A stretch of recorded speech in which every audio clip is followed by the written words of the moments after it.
The morning broke cold and unforgiving across the Cascade Valley, the kind of cold that settled into your bones and stayed there. Mara Hale stood at the window of the small room she'd shared with her sister for 23 years, watching the mist roll down from the mountain peaks like something alive. Her breath fogged the glass, obscuring the view of pine trees that stretched up toward Rowan Vance's territory, that brutal expanse of wilderness where only the hardest men survived. Behind her, the wedding dress hung on the door like a ghost. White lace, delicate embroidery, fitted waist, all of it made for Lydia. Mara turned away.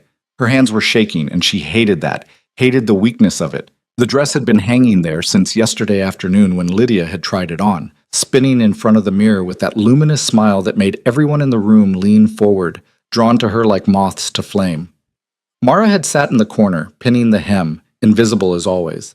Their mother had fussed over every detail, running her fingers over the fabric, eyes bright with something close to desperation. "This marriage saves us," she'd whispered to Lydia, though Mara heard it too. "The Vance land gives us water rights. Winter passage, trade routes through the high country. Your father's sheep operation survives, and we survive with it." Lydia had just smiled, that careful, beautiful smile that never quite reached her eyes. "I know, Mama." But Mara had seen something else in her sister's face, something restless and sharp. Now the dress hung empty, and Lydia was gone. Mara pressed her forehead against the cold window glass, remembering the sound that had woken her some time past midnight, the soft creak of floorboards, the whisper of fabric, the barely audible click of the door latch. She'd opened her eyes in the darkness to see Lydia's silhouette slip through the doorway, a packed bag over her shoulder. For one long moment, their eyes had met across the dark room. Lydia had pressed a finger to her lips, and Mara had said nothing. She didn't know why. Maybe because she'd spent her whole life saying nothing, learning to make herself small and quiet in the spaces Lydia's brightness left behind. Maybe because some part of her, some terrible, secret part, was glad to see her sister's careful mask finally crack. Or maybe she'd just been too shocked to speak. The knock on the door came hard and insistent. "Mara!" Her father's voice, rough with panic. "Get dressed, now." She opened the door to find Thomas Hale wild-eyed, his face red from the cold or from rage, probably both. Her mother stood behind him, hands twisted in her apron, mouth pressed into a thin line. "Where is she?" her father demanded. Mara looked at him steadily. "Gone." "Gone where?" "I don't know." It wasn't quite a lie. She didn't know where exactly, just away. Somewhere down the mountain, toward the valley towns where Lydia had always looked with hungry eyes, talking about theaters and dance halls and men who wore suits instead of buckskin. Thomas Hale grabbed Mara's shoulders, his grip painful. "Did she say anything? Leave a note?" "No." Her mother made a small, broken sound. "The wedding! Oh God, Thomas, the wedding! I know!" He released Mara with a shove that sent her stumbling back against the bed. "Get dressed. Put on something decent." "We're going to the church." "Why?" Mara asked, though she already knew the answer, could feel it settling over her like a shroud. Her father's laugh was bitter, desperate. "Because someone has to explain this disaster to Rowan Vance, and it sure as hell won't be your sister." The Chapel of the Crossing sat at the edge of where civilization gave way to true wilderness, a rough-hewn building of mountain pine and river stone that had stood for 60 years. Inside, it smelled like wood smoke, and old varnish, and the fierce sweat of too many people packed into too small a space. Mara stood in the tiny back room, her mother's hands rough and frantic as they tried to make her presentable. A simple dress. Not the wedding gown. Nothing like the wedding gown. Dark gray wool that did nothing for her pale skin and brown hair. Her mother had tried to pin her hair up, but half of it had already escaped, falling around her face in limp strands. "You look fine," her mother lied, not meeting her eyes. Through the thin walls, Mara could hear the murmur of the gathered families. The Hales and their allies on one side, the mountain people on the other. Rowan's people. Though calling them that felt strange. Rowan Vance didn't have people. He had land. He had survival. He had a reputation that made men speak in quiet voices about the winter he'd lived alone in a snowbound cabin for 4 months, coming out in spring lean as a wolf and twice as dangerous. "I can't do this," Mara whispered. Her mother's hand stilled. For a moment, something almost like sympathy crossed her face. Then it hardened. "You can. You will." Mama, your sister has ruined us. The words came out flat, final. Your father owes money we don't have. The sheep operation is failing. We need this alliance, Mara. We need the Vance land rights. We need... She stopped, took a breath. We need you to walk out there and face what Lydia was too selfish to face. I'm not Lydia. No. Her mother's voice went soft, almost cruel. You're not. The door opened. Thomas Hale stood there, his face grim. It's time. Mara felt her legs go weak. Papa, please, now. She walked through the door because there was nowhere else to go. The narrow hallway seemed to stretch forever, each step bringing her closer to the main chapel where everyone waited. At the end of the hall, she could see them, rows of people turned in their seats, faces sharp with curiosity and judgment. And at the front, by the altar, a figure in dark wool and leather. Rowan Vance. She'd seen him before, of course. Everyone in the valley knew Rowan Vance, even if most only knew him from a distance.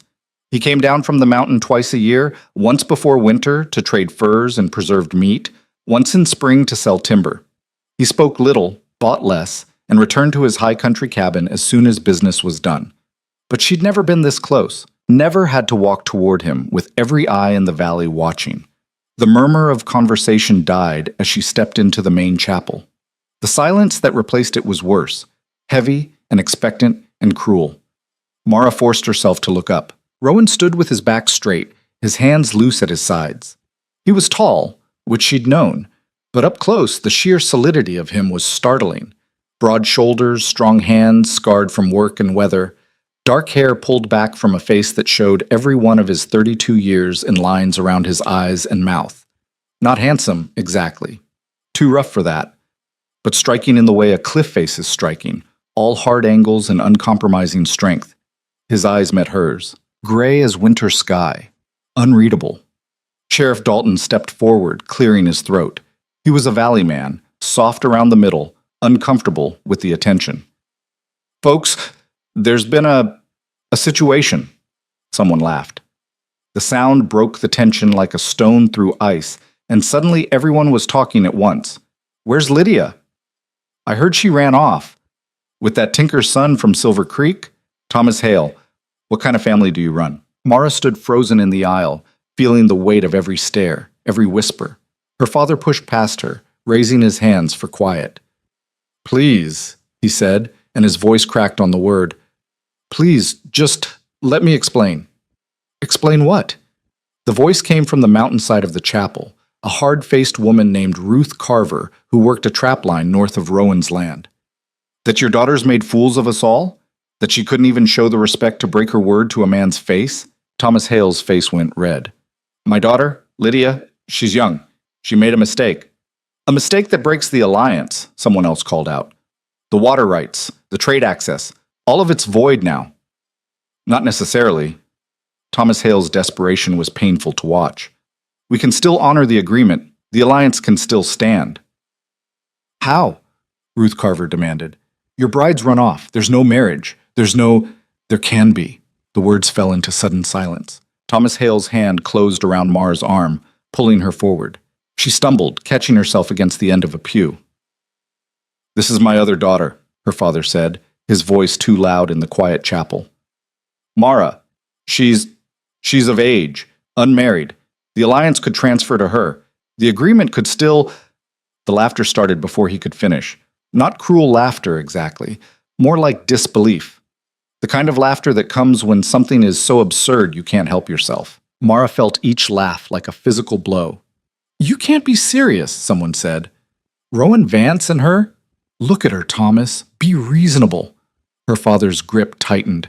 She's a good girl, hard-working. She's not Lydia. The voice came from somewhere in the middle of the chapel, matter-of-fact and final. And there it was. The truth everyone knew but rarely spoke aloud. Mara wasn't Lydia. Lydia was beautiful, golden-haired and bright-eyed with a smile that could charm birds from trees. Lydia could sing, could dance, could walk into a room and make every head turn. Mara was plain, quiet. The sister people forgot was in the room until someone needed something sewn or cleaned or organized. 23 years old with brown hair that wouldn't hold a curl and a face that was too long, too thin, too forgettable. The mountain people weren't laughing. They sat silent and still, watching Rowan. He hadn't moved, hadn't spoken, just stood there by the altar, his face carved from stone. Sheriff Dalton cleared his throat. Mr. Vance, this is highly irregular. You have every right to refuse. The contract was made with... I know who the contract was made with. Rowan's voice was rough from disuse, but it carried through the chapel like a wind through pines. I know what was promised. He looked at Mara then, really looked at her. She forced herself not to look away, though everything in her wanted to. Forced herself to meet those gray eyes and let him see exactly what he'd be getting. No illusions, no pretense, just her, plain Mara, forgotten Mara. The replacement bride no one wanted. The silence stretched so long she could hear the wind outside rattling the windows. Then Rowan spoke. I'll take her. The chapel erupted. You can't? Rowan, think about what she's not worthy of... Enough. Rowan's voice didn't rise, but something in it cut through the noise like an axe through wood. I said I'll take her. That's the end of it. Ruth Carver stood, her face shocked. Rowan, you don't owe these Valley people anything, not after what their daughter just did to you. I know what I owe. He looked at the sheriff. Draw up the papers. Same terms as before. Water rights, land access, winter passage. Her family gets what they need. I get what was promised. A wife, Sheriff Dalton said carefully. A wife, Rowan agreed. He didn't look at Mara again, didn't acknowledge her standing there in the aisle in her plain gray dress, her father's hand still gripping her arm like she might run too. The mountain people were exchanging glances, clearly unhappy but unwilling to challenge Rowan's decision. The Valley people looked relieved and ashamed in equal measure. Mara just felt numb. Sheriff Dalton pulled out papers, his hands shaking slightly as he unfolded them. There will need to be witnesses, and, the vows. Should we proceed with the ceremony now, or now? Rowan's voice was flat. No point waiting. But the bride she's not prepared, someone protested. She's here. That's prepared enough. Mara's mother appeared at her side, pressing something into her hand, a small bunch of dried wildflowers left over from Lydia's preparations. The stems were rough against her palm. Walk, her mother whispered. For God's sake, Mara, walk. So she walked, down the aisle between two families who'd rather she didn't exist, toward a man who'd agreed to marry her only because she was better than nothing. Her legs felt distant, disconnected. The flowers trembled in her hand. When she reached the altar, Rowan didn't turn to face her, didn't take her hand, just stood there, staring straight ahead at Sheriff Dalton like this was a business transaction, which, Mara supposed, it was. Dearly beloved, Sheriff Dalton began, his voice uncertain. He stumbled through the traditional words, rushing through phrases about love and devotion that sounded hollow in this rough mountain chapel with its restless, unhappy congregation. Mara barely heard him. She was too aware of Rowan beside her, the heat of him, the solid reality of him, the absolute strangeness of standing next to a man she'd never spoken to and promising to spend her life with him. Do you, Rowan James Vance, take this woman? Sheriff Dalton glanced at the papers. Mara Elizabeth Hale, to be your lawfully wedded wife? A pause, long enough that Mara's heart stopped. I do. And do you, Mara Elizabeth Hale, take this man? I do. The words came out steadier than she'd expected, maybe because none of this felt real, maybe because she'd already accepted that her life had stopped being her own the moment Lydia slipped out that door. By the power vested in me by the territory of Montana, I now pronounce you man and wife. Sheriff Dalton closed the book with a snap. You may kiss the bride. Rowan turned to her for the first time. Up close, his eyes were even stranger. Not quite gray, she realized, more like the color of storm clouds with something darker underneath. He looked at her face, and she saw him cataloging what he'd gotten. The sharp nose, the thin mouth, the unremarkable features that would never inspire poetry or songs. Then he leaned down and she tensed, expecting... He pressed his lips to her forehead, briefly, formally, like a man sealing a contract. It's done, he said, and turned away. The chapel broke into murmured conversation again. People standing, gathering belongings, already starting to leave. The ceremony was over. The alliance was secured. There was nothing left to see. Mara stood at the altar, the dried flowers still clutched in her hand, and tried to understand that she was married now, that the rough mountain man already walking toward the chapel door was her husband, that her life as she'd known it was finished. Her mother embraced her quickly, whispered something Mara didn't hear. Her father shook Rowan's hand, relief and shame warring on his face. A few valley people offered awkward congratulations, already edging toward the door. The mountain people left without a word. Within 15 minutes, the chapel was nearly empty. Rowan stood by the door, talking in low voices with Ruth Carver. The older woman kept glancing at Mara, her expression unreadable. "She's valley soft," Ruth said, not bothering to lower her voice. "She won't last a week up there." "Then she won't," Rowan replied. "Either way, it's not your concern. You're making a mistake." "Wouldn't be the first time." Ruth shook her head, then pulled on her heavy coat. "Good luck, Rowan Vance. You're going to need it." She left, and suddenly Mara and Rowan were alone in the chapel except for Sheriff Dalton gathering his papers at the altar. Rowan turned to her. "You have belongings?" Yes, at my parents' house. Get them. We leave in an hour." "An hour? But I need to... I should say goodbye, and there are things I need to..." "An hour," he repeated. "Storm's coming in tonight. I don't ride in the dark if I can help it, and the trail takes 3 hours in good weather." He pulled on a heavy coat lined with fur, settling it across his shoulders with the ease of long practice. Then he walked out, leaving her standing alone in the empty chapel with a dying bunch of wildflowers and the sharp, sudden knowledge that everything was about to change. Mara's room felt smaller than she remembered. She moved through it mechanically, pulling her few belongings from the drawer she'd shared with Lydia. 2 spare dresses, undergarments, the wool stockings she'd knitted last winter, a comb missing half its teeth, her mother's old recipe book, the pages soft from use. Everything fit in one small traveling bag. She was closing it when she saw the letter on Lydia's pillow. Her hand trembled as she picked it up. The paper was fine quality, too fine for anything they had in this house. The handwriting was Lydia's, but looser than usual, like she'd written it quickly. "Dear Mara, I know you think I'm terrible. Maybe I am. But I couldn't do it. Couldn't marry myself off to some mountain hermit to save Papa's failing business. Couldn't spend my life in that wilderness, getting old and hard like those mountain women, forgetting what music sounds like or what it feels like to dance. I'm going to Silver Creek with James. He has family there, real prospects. We're going to start over somewhere that isn't so desperate and cold. I know you'll be angry. I know Mama and Papa will be devastated. But you've always been the strong one, Mara, the practical one. You'll figure something out. You always do. I'm sorry I didn't say goodbye. L. Mara read it twice, then folded it carefully and put it in her pocket. She didn't know what she felt. Anger, maybe. Betrayal. A strange, bitter relief that Lydia had at least acknowledged that this would hurt. And underneath it all, something that felt almost like envy. Lydia had run, had chosen her own path, her own future, her own life. Mara was just doing what she was told, like always. Her mother was waiting downstairs, wringing her hands. I packed you some food, dried meat, bread, cheese, enough for a few days. Thank you. Mara, Her mother's voice broke. I'm sorry. I know this isn't what you wanted. Did you know? Mara asked quietly. About Lydia and James? Her mother looked away. I suspected. Your sister was never good at hiding what she wanted. But you said nothing.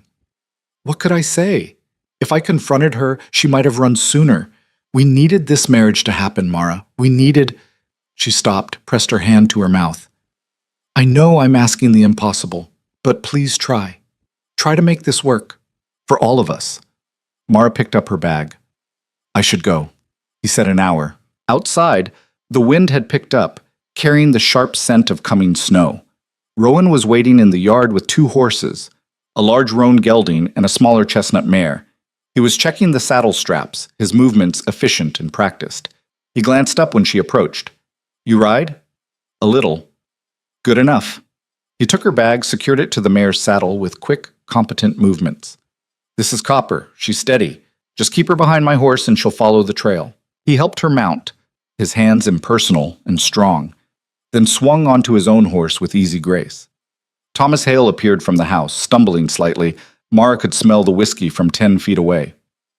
Vance, he called, take care of her. She's a good girl, hard-working. She'll... I know what I'm getting, Rowan said, cutting him off. He turned the roan toward the mountain trail. Let's go. Mara took one last look at the small house, her mother's tear-streaked face in the window, her father swaying in the yard. Then she urged Copper forward, and they rode away. The trail climbed steep and fast, switching back and forth across the mountain face. Within an hour, the valley had dropped away below them, the houses shrinking to toy-sized buildings scattered among brown fields. Rowan rode ahead in silence, his back straight, never looking back to see if she was keeping up. Mara focused on staying in the saddle. She'd ridden before, but never on terrain this rough. Copper picked her way carefully over loose stones and exposed roots, sometimes coming so close to the edge that Mara could see straight down the mountain face to the creek far below. The wind grew colder as they climbed. She pulled her shawl tighter, but it wasn't enough. She'd dressed for the chapel, not for riding into the high country in late November. Snow began to fall, just a few flakes at first, then more steadily. The trail ahead disappeared into white curtains of snow and mist. "How much farther?" she called. Rowan didn't turn. 2 hours. Maybe more in this. 2 hours. Mara's hands were already numb. They rode on. The trail narrowed, running along a cliff face where the wind hit them full force. Mara hunched over Copper's neck, trying to shield herself. Below she could hear water rushing, a river maybe, though she couldn't see it through the snow. Something crashed in the trees above them. Copper shied, dancing sideways toward the cliff edge. Mara's heart stopped. She pulled on the reins, but Copper was panicking, eyes rolling white. "Easy," Rowan's voice, suddenly beside her. His hand closed over Copper's bridle, steadying her with the same calm he'd shown standing at the altar. "Easy, girl. Nothing up there but a tree branch falling." He looked at Mara, really looked at her, for the first time since they'd left the chapel. "You're freezing." "I'm fine. You're blue." He swung down from his horse, pulled something from his saddlebag, a thick fur blanket. He shook it out, draped it around her shoulders. "Put your arms through here, it'll keep the wind off." The fur was heavy and warm, lined with soft rabbit pelts. It smelled like wood smoke and pine. "Thank you," she managed. He nodded once, remounted, and rode on. But after that he slowed his pace slightly, checked back more often to make sure she was keeping up. Small mercies, Mara thought. She'd take them where she could find them. The snow fell heavier, the trail grew steeper. Mara's world narrowed to Copper's mane, the rhythmic movement of the horse beneath her, the endless white of falling snow. She didn't see the cabin until they were almost upon it. It materialized out of the storm like something from a dream, a low building of dark timber and river stone, built into the mountain itself. Smoke rose from a stone chimney. A lean-to stable stood to one side, sheltered from the wind. Rowan dismounted, opened the stable door, and led both horses inside. Mara climbed down stiffly, her legs nearly buckling beneath her. She leaned against Copper's warm side, trying to feel her feet again. "Inside." Rowan nodded toward the cabin door. "I'll see to the horses." Mara trudged through knee-deep snow to the door. It opened easily, swinging inward to reveal. She stopped. The cabin was warm, clean, and clearly prepared for a bride. Furs were laid across the bed, white fox and beaver, beautiful and expensive. Candles sat ready on a rough-hewn table.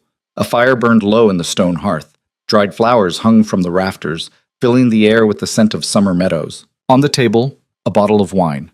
2 wooden cups. All of it chosen for Lydia. All of it waiting for a bride who would never come.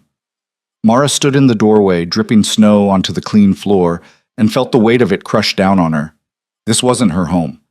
This wasn't her life. She was standing in someone else's future, wearing someone else's wedding, living someone else's mistake. Behind her, she heard Rowan's boots on the porch. She turned to find him standing in the doorway, looking at the prepared cabin, at the furs and candles and flowers, at the evidence of hope and preparation and expectation. His face didn't change, but something in his eyes went cold and distant. He walked past her without a word, grabbed the white fox fur from the bed and threw it into the corner. Then the beaver pelts, the wine bottle, the cups.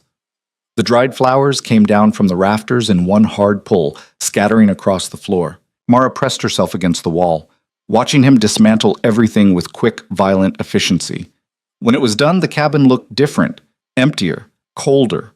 Rowan stood in the center of it, breathing hard, his hands clenched at his sides. I'll sleep in the stable tonight, he said, his voice flat. Tomorrow I'll build a second bed. You can have that corner. He nodded toward the space by the hearth. Keep the fire going.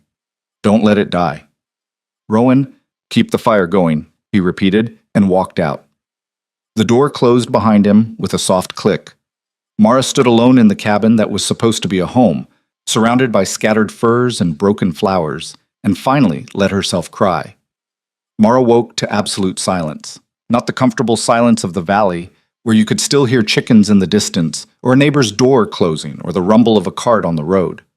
This was different, dense and complete, like the mountain had swallowed every sound that tried to exist. She opened her eyes to gray pre-dawn light filtering through the cabin's single window. The fire had burned down to embers, her breath fogged in the cold air. For a moment, she didn't remember where she was. Then it came back. The chapel, the ride, the scattered furs on the floor where she'd eventually fallen asleep, too exhausted to do anything else. She sat up slowly, every muscle protesting.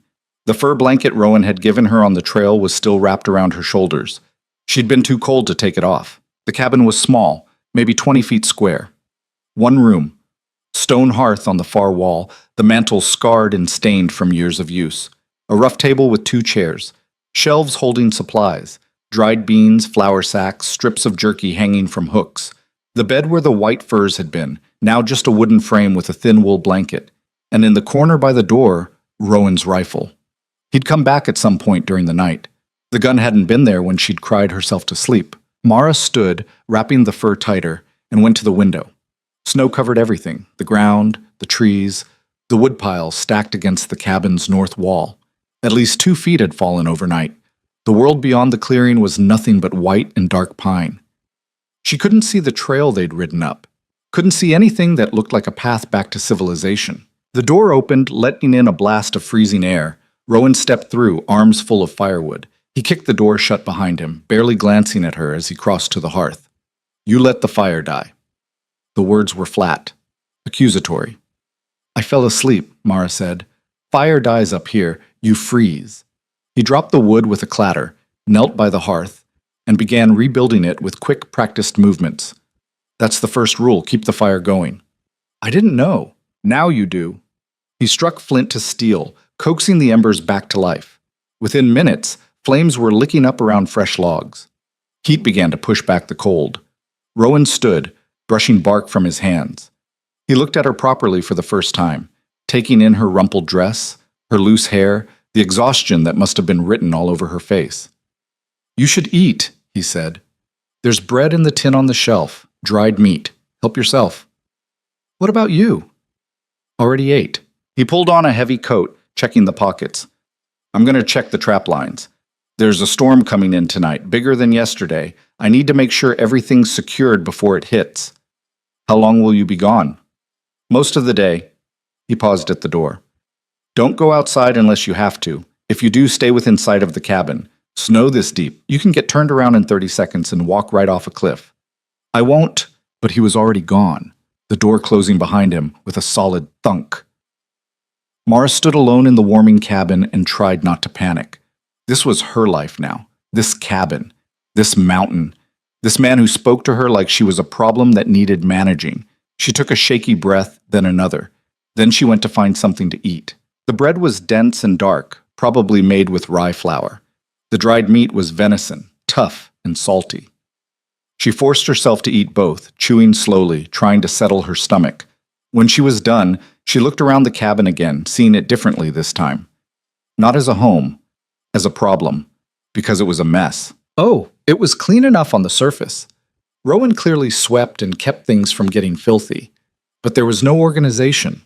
Supplies were scattered across shelves with no logic to their placement, flour next to gun oil next to a coil of rope. The dried meat hung wherever there was space, some of it so high she'd need a ladder to reach it.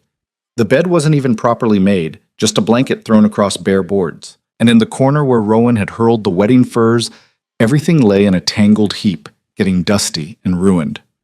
Mara stood, walked over, and picked up the white fox fur.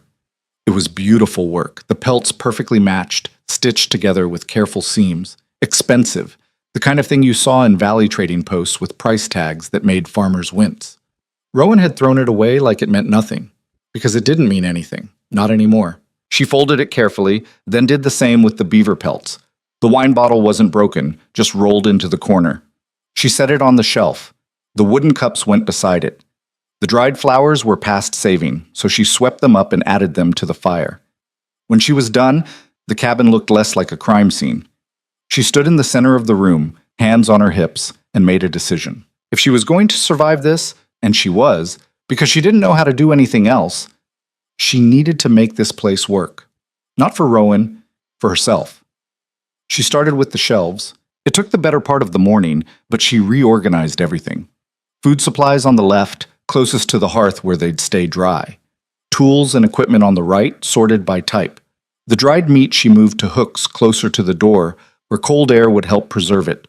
She found a box of candles mixed in with ammunition and separated them. Found 3 different partially used sacks of flour and consolidated them into one. By the time she finished, her back ached and her hands were covered in dust. But the cabin made sense. She was sweeping the floor when she noticed the trunk under the bed. It was old, the wood scarred and water-stained. She hesitated, then pulled it out and opened the lid. Inside were more furs, these ones clearly not meant for decoration. Working furs, wolf and coyote, and what might have been bear. Underneath those, carefully wrapped in oilcloth, were papers. Mara lifted them out, unfolded them carefully. Trade records. Or what should have been trade records.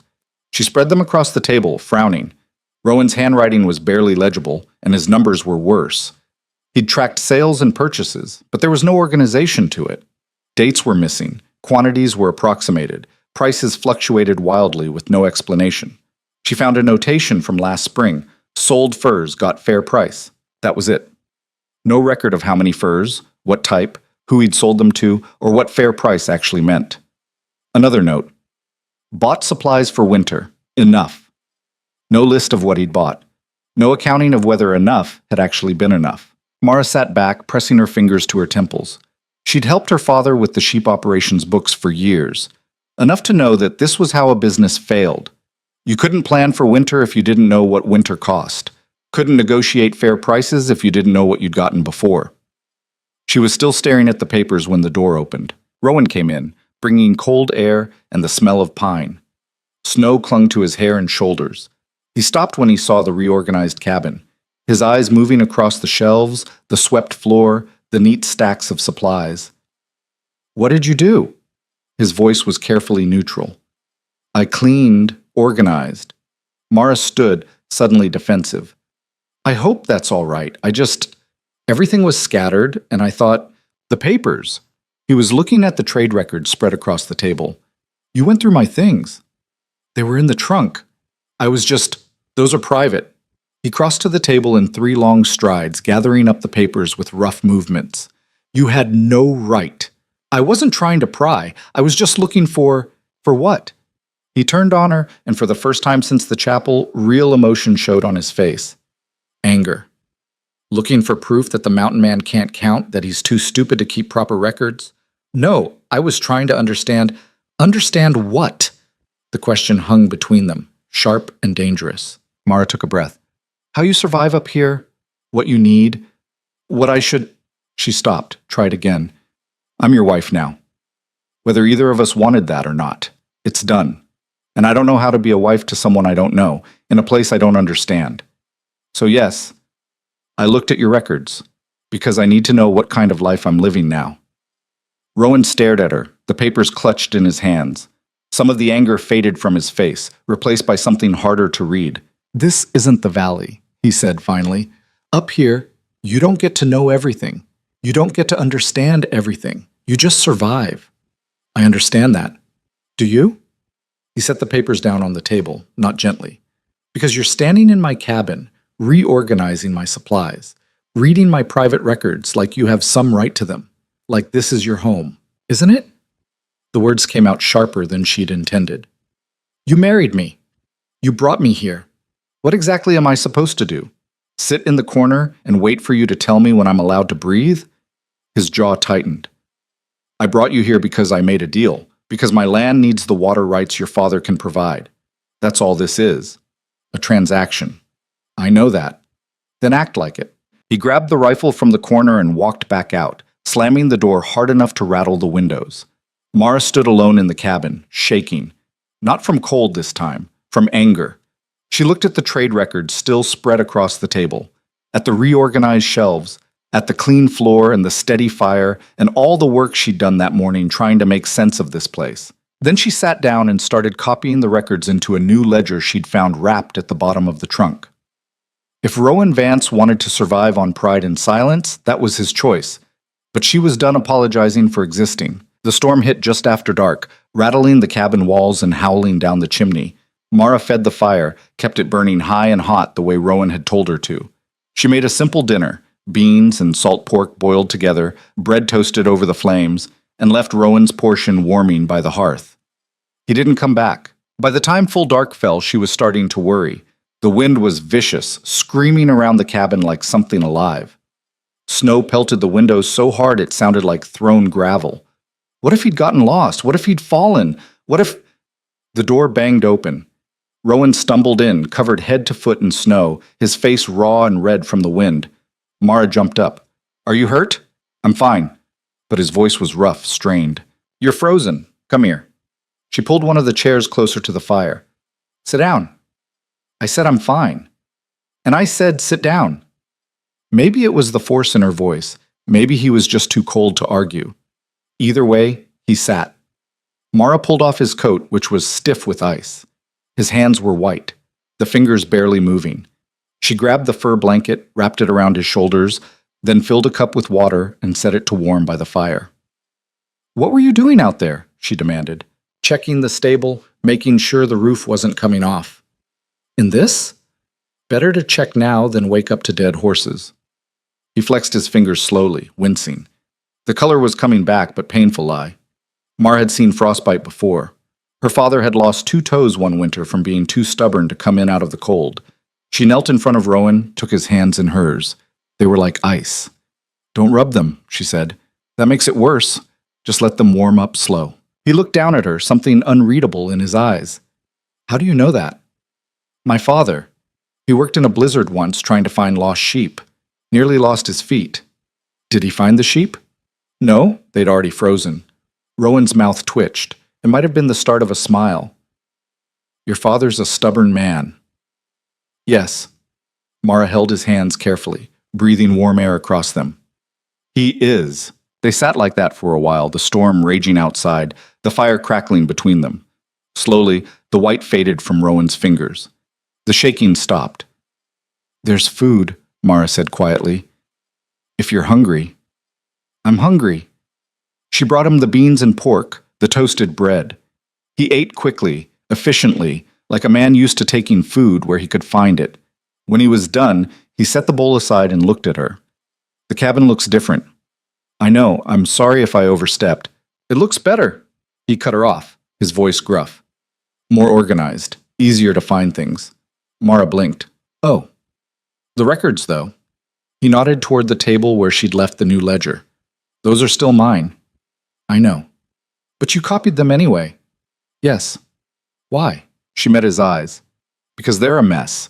Because you can't plan for winter if you don't know what winter costs. Because a few years of bad trades could cost you everything, and you wouldn't even know until it was too late." "You sound like a merchant." "I sound like someone who helped run a failing sheep operation for 5 years, and watched my father make the same mistakes over and over." Rowan leaned back in his chair, studying her. "What kind of mistakes?" "Selling low because he needed quick money. Buying high because he didn't plan ahead. Not tracking which buyers paid fair prices and which ones cheated him. Not knowing if he was making profit or just breaking even until it was too late to change anything." "And you think I'm making the same mistakes?" "I think you don't know if you are or not. Because you're not tracking enough information to tell." He was quiet for a long moment. Outside, the wind screamed. "Show me," he said finally. "What?" "The ledger. Show me what you did." Mara retrieved it from the table, brought it to the fire. She sat beside him, opening to the first page where she'd started reorganizing his records. "This is last spring's fur sales," she said. "You wrote sold furs, got fair price, but you didn't note how many pelts, what type, or what the price actually was." "I remember what I sold." "Do you remember what the buyer paid per pelt for fox versus beaver?" Do you remember if he paid the same rate in spring as he did the previous fall? Do you remember which buyer gave you the best price so you know who to go to next time? Rowan frowned. I go to whoever's buying. But if you tracked it, you'd know who pays best. You could plan your trap lines around what they want. Focus on the furs that bring the most money. She turned the page. And here, winter supplies. You bought enough. But was it actually enough? Did you run short of anything? Did you buy too much of something else and waste money? I made it through winter. Barely, I'm guessing. His eyes narrowed. What makes you say that?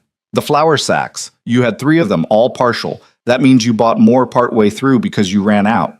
Same with the dried beans. And I saw the marks on your belt. You tightened it 3 notches from fall to spring. You lost weight. A lot of it.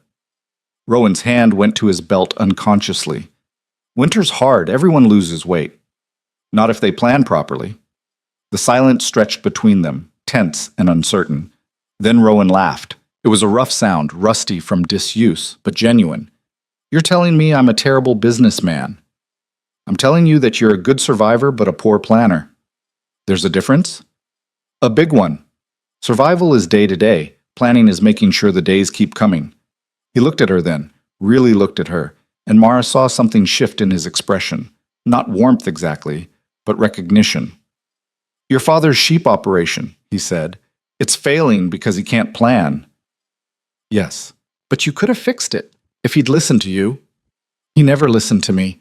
I was just the daughter who was good with numbers. Lydia was the valuable one. It wasn't a question. Mara closed the ledger. Lydia was the beautiful one. That's what mattered. Not up here, it doesn't. She looked at him sharply. What? Beauty. Rowan stood, moved to the window where snow was piling against the glass. Doesn't keep you warm, doesn't bring in food, doesn't help you survive when the temperature drops to 20 below, and the nearest neighbor is a 3-hour ride away. He turned back to her. Up here, the only thing that matters is whether you can do what needs doing. And can I? The question came out smaller than she'd intended. Rowan looked at the reorganized cabin, at the steady fire, at the ledger in her hands. You're still here, he said. That's more than most people manage on their first day. It wasn't exactly a compliment, but it wasn't nothing either. Mara stood, suddenly exhausted. Where should I sleep? The bed's yours. I'll take the floor by the fire. You don't have to. I'm not sleeping in that bed. His voice went flat again. I made it for someone else. Now it's yours. That's the end of it. He pulled furs from the corner, the ones she'd folded earlier, and spread them in front of the hearth. Then he lay down, pulled the blanket over himself, and turned his back to her. Dismissed. Mara climbed into the bed, still wearing her dress because she had nothing else, and wasn't about to undress in the same room as a strange man, husband or not. The mattress was thin, the blanket scratchy. Through the wall, she could hear the wind trying to tear the cabin apart. She closed her eyes and tried to sleep, but her mind kept turning over everything that had happened. The chapel, the ride, the scattered furs, Rowan's anger, his rough gratitude, the way he'd looked at her when she'd shown him the ledger, like she might actually be useful, not beautiful, not charming, not anything like Lydia, just useful. It should have felt insulting. Instead, it felt like the first honest thing anyone had said to her in years. The next morning dawned clear and brutally cold. Mara woke to find Rowan already up, the fire rebuilt, coffee boiling in a battered pot over the flames. Storm's past, he said when he saw her stirring. I need to check the trap lines, see if anything got caught before the snow hit. You should stay here. Keep the fire going. I can help. He looked at her. You ever check a trap line? No. Ever skin an animal? No. Ever walk 5 miles through waist-deep snow? No, but then you'd slow me down. Not cruel, just factual. Stay here. Keep warm. I'll be back by midday. He left before she could argue.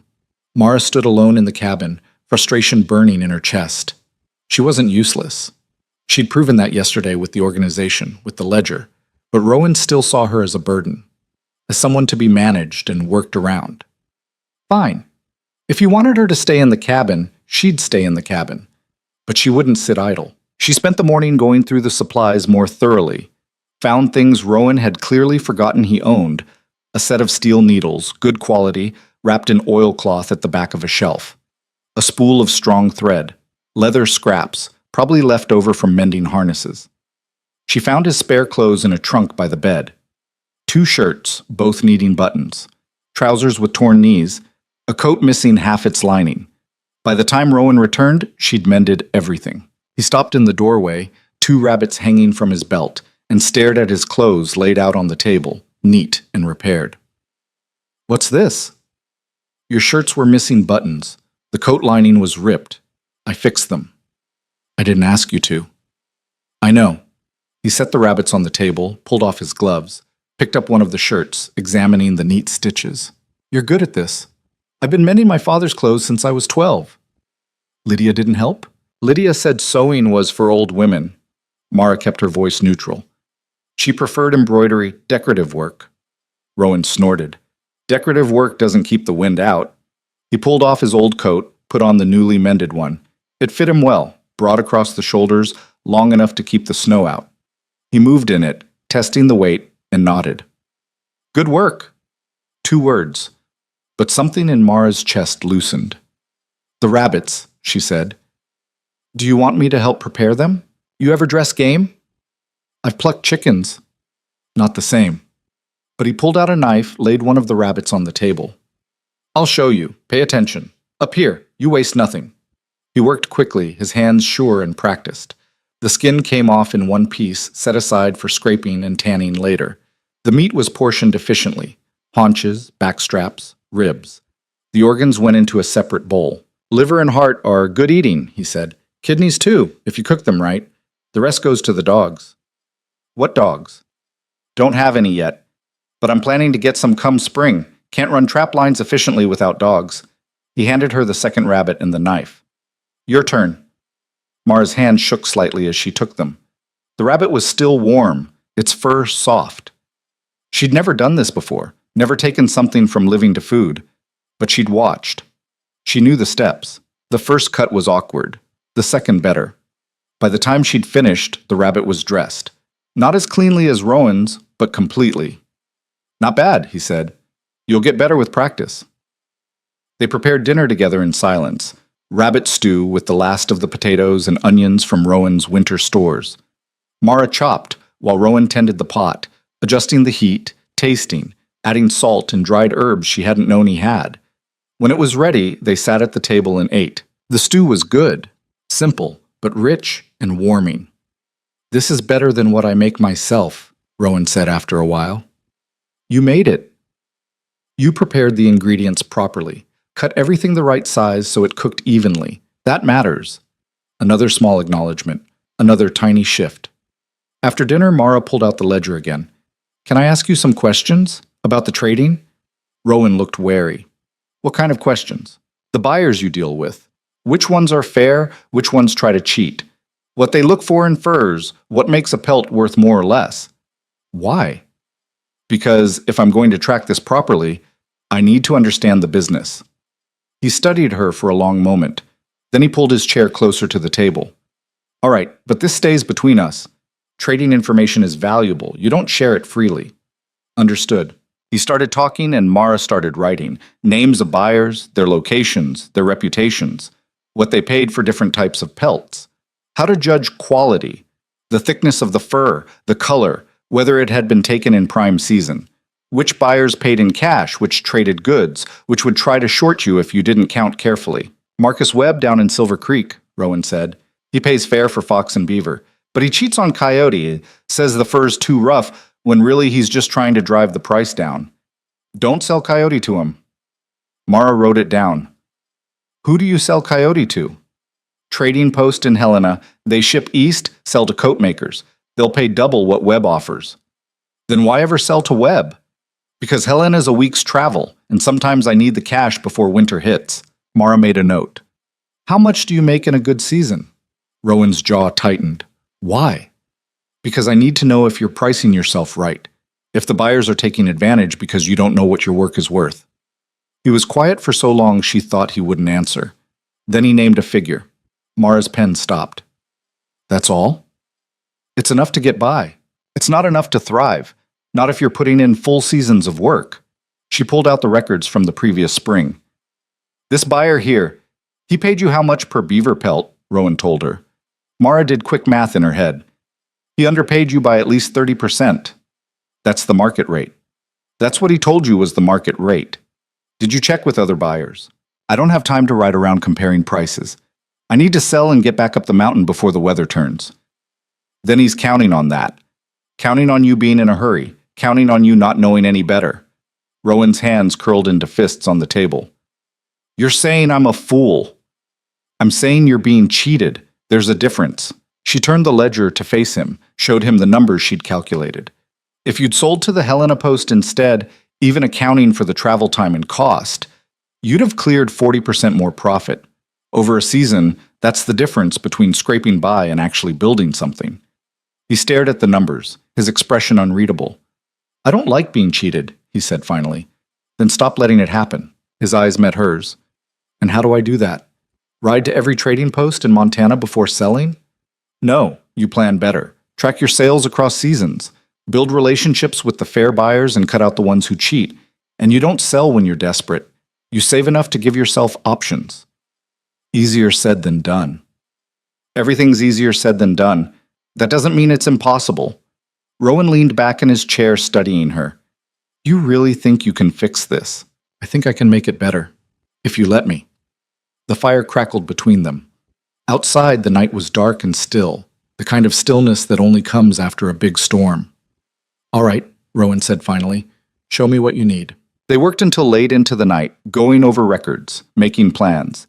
Mara asked questions, and Rowan answered them, sometimes reluctantly, sometimes with surprising detail.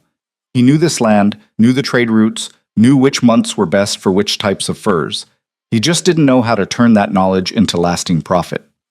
By the time they finally stopped, Mara's hand was cramping from writing, and Rowan looked exhausted. Get some sleep, he said, standing stiffly. Tomorrow I'll show you the storage shed. You should know what supplies we have before the next storm hits. All right? He moved to his place by the fire, started spreading out the furs. Rowan, Mara said. He turned. Thank you. For listening. His expression softened slightly. You're my wife. Like it or not, your survival depends on mine. Makes sense to work together. It wasn't romantic, wasn't even particularly kind, but it was honest, and for now that was enough. The days fell into a rhythm that felt less like living and more like enduring. Mara woke before dawn, rebuilt the fire, started coffee. Rowan left to check traps or chop wood or do whatever mysterious mountain work kept him gone for hours. She cleaned, mended, organized, cooked. He came back, ate, spoke a few words, then retreated into silence like it was armor. But things were changing, small things, quiet things. Rowan stopped throwing his wet clothes on the floor, started hanging them by the fire to dry. Mara stopped asking permission before moving things around, just did what made sense. They developed an unspoken language of practical gestures. He'd bring in extra wood without being asked. She'd have his coffee ready when he came back from the cold. It wasn't warmth, but it wasn't hostility either. 3 weeks into the marriage, the first real test came. Mara was reorganizing the storage shed behind the cabin, taking inventory of winter supplies, when she found the problem. The flour sacks, all 3 of them that Rowan had insisted were full enough, had holes chewed through the bottom. Mice, maybe rats. The flour inside was contaminated, mixed with droppings and shredded burlap. She stood in the freezing shed, staring at what had to be 40 pounds of ruined flour, and felt her stomach drop. This was bad. Flour was survival. Bread, biscuits, thickening for stews, half their meals depended on it. And the nearest trading post was a day's hard ride down the mountain, assuming the trails were even passable. She found Rowan splitting wood behind the cabin, his axe rising and falling in steady rhythm. Sweat darkened his shirt despite the cold. We have a problem, she said. He buried the axe in the stump, turned to face her. What kind of problem? The flour's ruined. Mice got into all 3 sacks. His face went still. All of it? All of it. He crossed to the shed in long strides, Mara following. Inside, he crouched by the sacks, sifting the contaminated flour through his fingers. His jaw worked, and she could see him calculating, trying to figure out how bad this was. How much do we have left that's still good? He asked finally. Maybe 5 pounds in the tin inside, that's it. That won't last 2 weeks. I know. He stood, brushed his hands on his pants. I'll ride down to Silver Creek tomorrow. Buy more. The trails are barely passable. You said so yourself yesterday. Don't have a choice. Yes, you do. Mara crossed her arms against the cold. We ration what we have, stretch it, make it last until the weather clears. And eat what in the meantime? Meat. We have plenty of dried venison, potatoes, the beans. We won't starve. We'll be miserable. Better miserable than dead because you tried to ride down a mountain in unstable snow. Rowan's eyes narrowed. I've made that ride in worse conditions. I'm sure you have. And one day you'll try it and not come back. And then where will I be? You'd probably celebrate. The words came out bitter, automatic, like he'd been waiting to say them. Mara felt something crack open in her chest. You really think that? That I'd be happy if you died? Wouldn't you? He gestured at the shed, the mountain, everything. You're stuck here with a man you don't know, in a place you didn't choose, living a life you never wanted. Tell me I'm wrong. You're not wrong about what I didn't choose, Mara said carefully. But that doesn't mean I want you dead. We're in this together now. Your survival is my survival. I thought you understood that. He looked at her for a long moment, something shifting in his expression. You meant that, when you said it before. Of course I meant it. Most people just say things. I'm not most people. A ghost of something that might have been a smile touched his mouth. No, you're not. The tension broke, not completely, but enough. We ration the flour, Rowan said finally. Make it last 3 weeks if we can. By then the weather should clear enough for a safe trip down. Agreed. They walked back to the cabin together. Inside, Mara pulled out the remaining flour, divided it into daily portions. It looked impossibly small spread across the table. We're going to get sick of venison, Rowan observed. We're already sick of venison. It's about to get worse. But there was something almost like humor in his voice.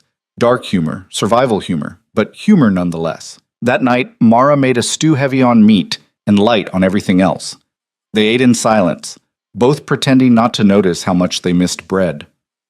Tomorrow I'll set better traps in the shed, Rowan said, mopping up the last of his stew with a piece of precious bread. Should have done it sooner. Should have stored the flour in sealed tins, Mara added.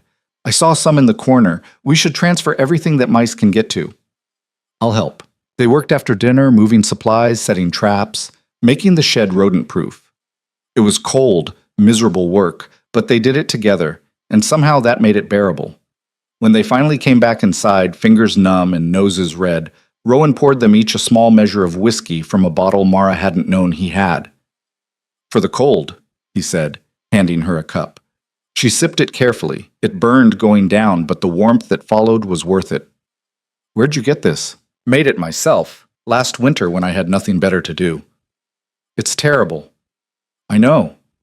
He drank his in one swallow. But it works. Mara laughed before she could stop herself.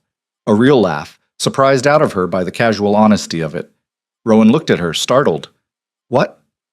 Nothing, just you're very matter-of-fact about things being terrible. Why lie about it? Terrible's terrible whether you admit it or not. Most people would try to defend it, say it's not that bad, or it'll get better with age or something. Most people are idiots. He poured himself another measure. You want more? No. One's enough for me. He nodded, corked the bottle, put it back on the shelf. Then he stood there, looking like he wanted to say something but didn't know how. What? Mara asked. The flower situation. You handled it well. Didn't panic, didn't blame me for not preventing it. Just looked for solutions. What else would I do? Most people would have screamed, or cried, or both. I'm not most people, Mara said again. You keep forgetting that. I'm starting to remember. The next morning brought fresh snow and bitter cold. Rowan went out to check the traps, both the hunting traps and the new mouse traps in the shed. Mara stayed inside, working on the ledger, tracking their food supplies, calculating how long everything would last. The numbers weren't great, but they weren't impossible either. She was so focused on the calculations that she didn't hear the door open, didn't realize Rowan was back until he spoke. We caught something. She looked up. His expression was strange. Not quite pleased, but not unhappy either. What? Come see. She followed him outside, across the snow-covered clearing to the line of traps he'd set in the woods.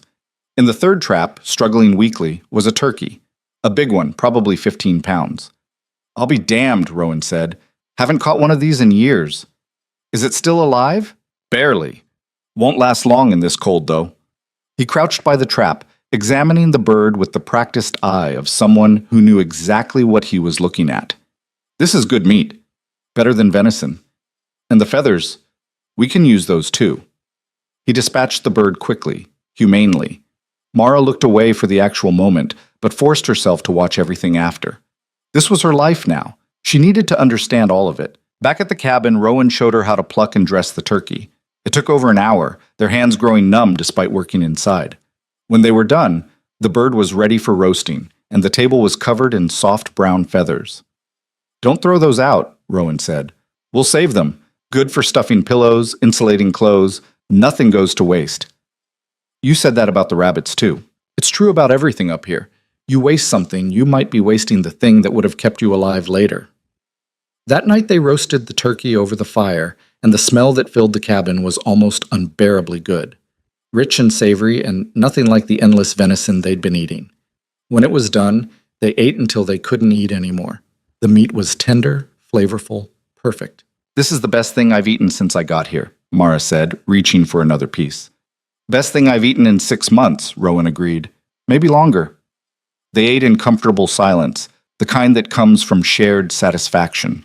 Outside, the wind picked up again, but inside they were warm and full, and for the first time since Mara had arrived, something almost like contentment settled over the cabin. After dinner, while Rowan cleaned the carcass for soup stock, Mara gathered the feathers into a clean sack. Her hands moved automatically, sorting them by size, her mind wandering. "Can I ask you something?" she said. Rowan looked up from his work.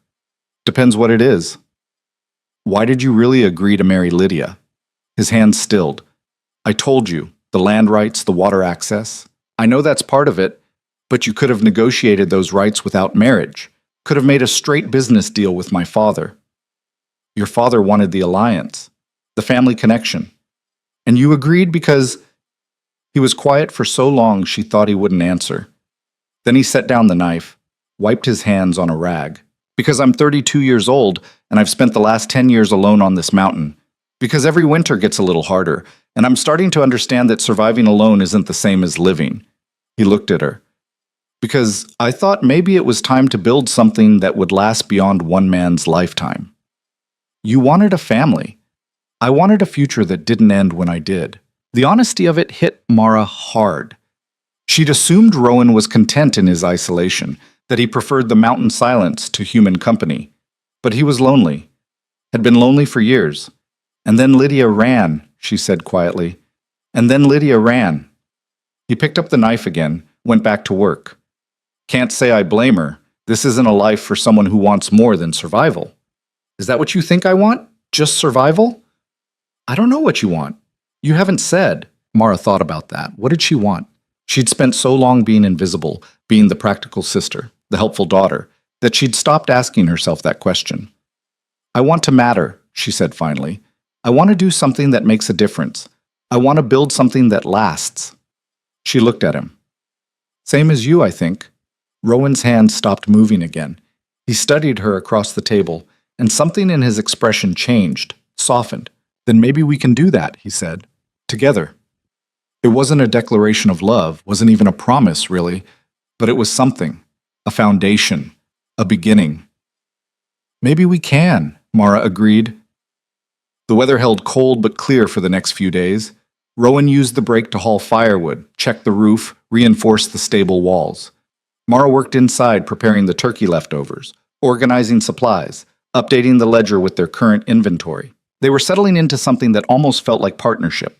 Then, 5 weeks after the wedding, Ruth Carver came up the mountain. Mara heard the dogs first, the barking carried across the snow, sharp and excited. She went to the window, saw 2 figures on horseback emerging from the tree line.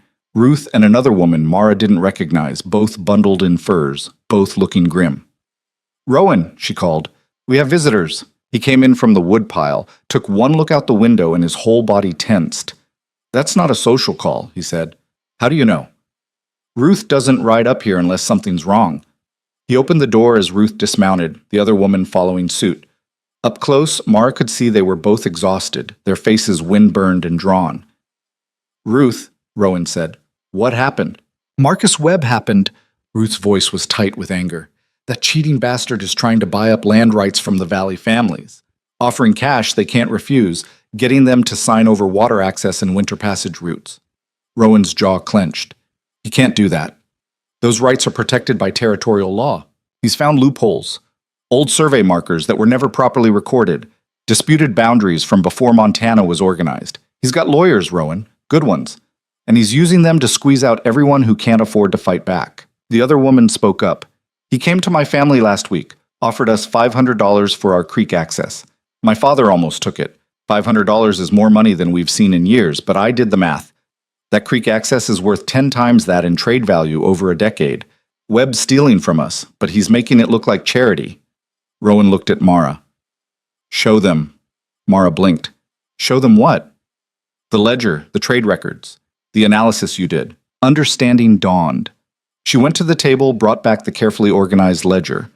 Ruth and the other woman crowded around as Mara opened it, showing them the calculations she'd done, the price comparisons, the evidence of systematic underpayment by certain traders. "Webb's one of the worst," Mara said, pointing to the relevant entries. "He's been cheating on fur prices for years, paying maybe 60% of fair value. And if he controls the land access, he controls who can trade where. He'll have a monopoly."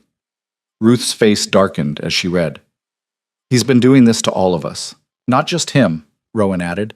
"There are 3 or 4 buyers who work together, keeping prices artificially low.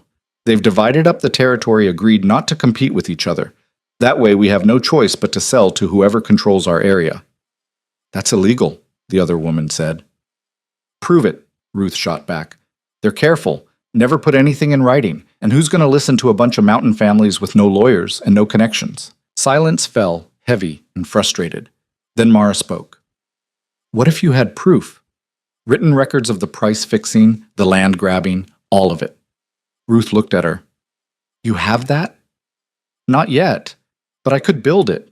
If the other families would share their trade records, let me compare prices across buyers and seasons, I could document the pattern, show that it's systematic, not just bad luck or poor negotiating." "And then what?" the other woman asked. "Even with proof, who do we take it to?" "The Territorial Governor's Office," Rowan said. "There's a commission that handles trade disputes. If we can show organized price fixing and fraudulent land claims, they have to investigate."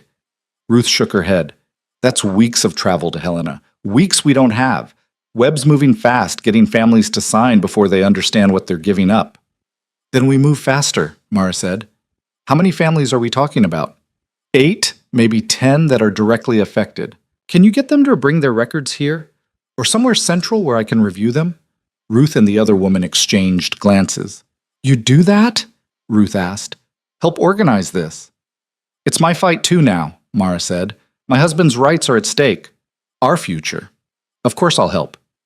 Something shifted in Ruth's expression.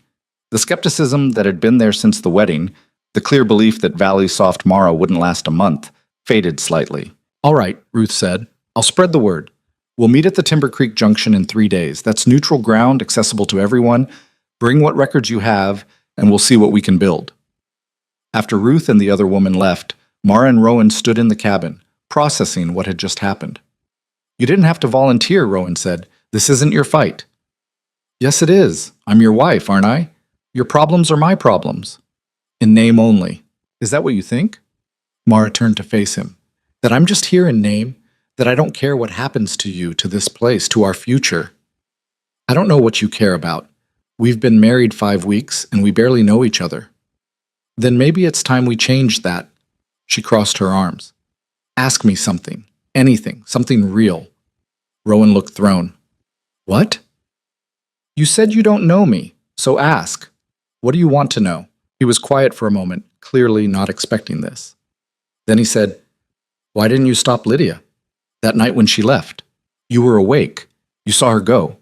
Why didn't you say anything?" The question hit harder than Mara expected. She'd been asking herself the same thing for weeks. "I don't know," she admitted. "Maybe because some part of me was glad to see her go. Maybe because I was tired of being invisible, and I thought, I don't know what I thought, that if she left I'd finally matter. finally be seen as something other than the lesser sister. You regret it?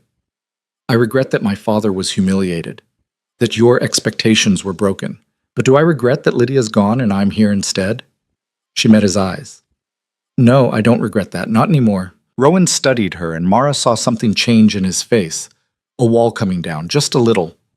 I'm glad you're here too, he said quietly. Took me a while to figure that out, but I am. Because I'm useful. Because you're strong, there's a difference. Mara felt something warm unfold in her chest. Not love. They weren't there yet, might never be. But respect. Recognition. It was enough. It was 3 days until the meeting, she said. I need to prepare. Figure out what questions to ask, what information we need to build a solid case. I'll help. They worked through the evening, making lists, planning their approach. Rowan knew the families, knew their situations. Mara knew numbers, knew how to find patterns in chaos. Together, they made a formidable team. Late that night, as they were finally preparing for sleep, Rowan spoke from his place by the fire. Mara? Yes? Thank you for stepping up, for helping with this. You don't have to thank me. We're partners in this, remember? A pause. Then, yeah, we are. The next 3 days passed in a blur of preparation. Mara created detailed forms for collecting information, wrote out questions, organized everything into a system that would let her compare data quickly. Rowan checked with neighboring families, confirmed they'd be at the meeting, made sure everyone understood what was at stake. The morning of the meeting dawned cold and gray. They left early, riding double on Rowan's horse with Mara's carefully organized papers wrapped in oilcloth and strapped to the saddle. The Timber Creek Junction was a natural clearing where 3 trails met, sheltered by a rock overhang that provided some protection from wind. When they arrived, 7 families were already there, gathered around a small fire, looking worried and determined in equal measure. Ruth made the introductions. Mara recognized a few faces from the wedding, but most were strangers, mountain people, hard people, people who looked at her with open skepticism. This is Mara Vance, Ruth said, and Mara noticed she used the married name, not Hale, a small gesture, but significant. She's going to help us organize our records, build a case against Webb and the other buyers.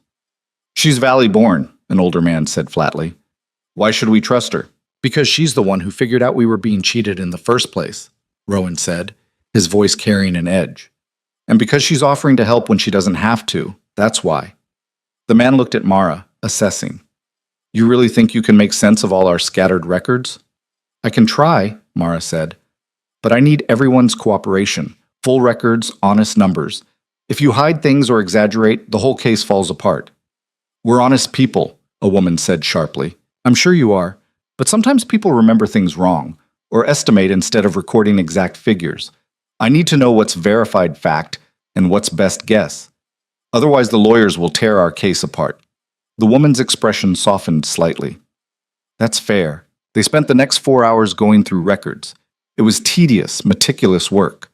Mara asked questions, compared numbers, found discrepancies, and asked for clarifications. Some families had good records. Others had almost nothing, just memories and rough estimates.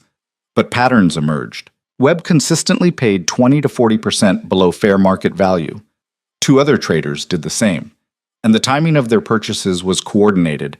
They'd each focus on different families in different seasons, never competing, never driving prices up through bidding. It was systematic, deliberate, provable. By the time the sun was setting, Mara had filled 3 notebooks with data. Her hand cramped, her head ached, but she had what they needed. This is good, she told the gathered families. This is enough to show a pattern. Now I need 2 weeks to organize it properly, write up a formal complaint, document everything in a way that will stand up to legal scrutiny. 2 weeks is a long time, the older man said.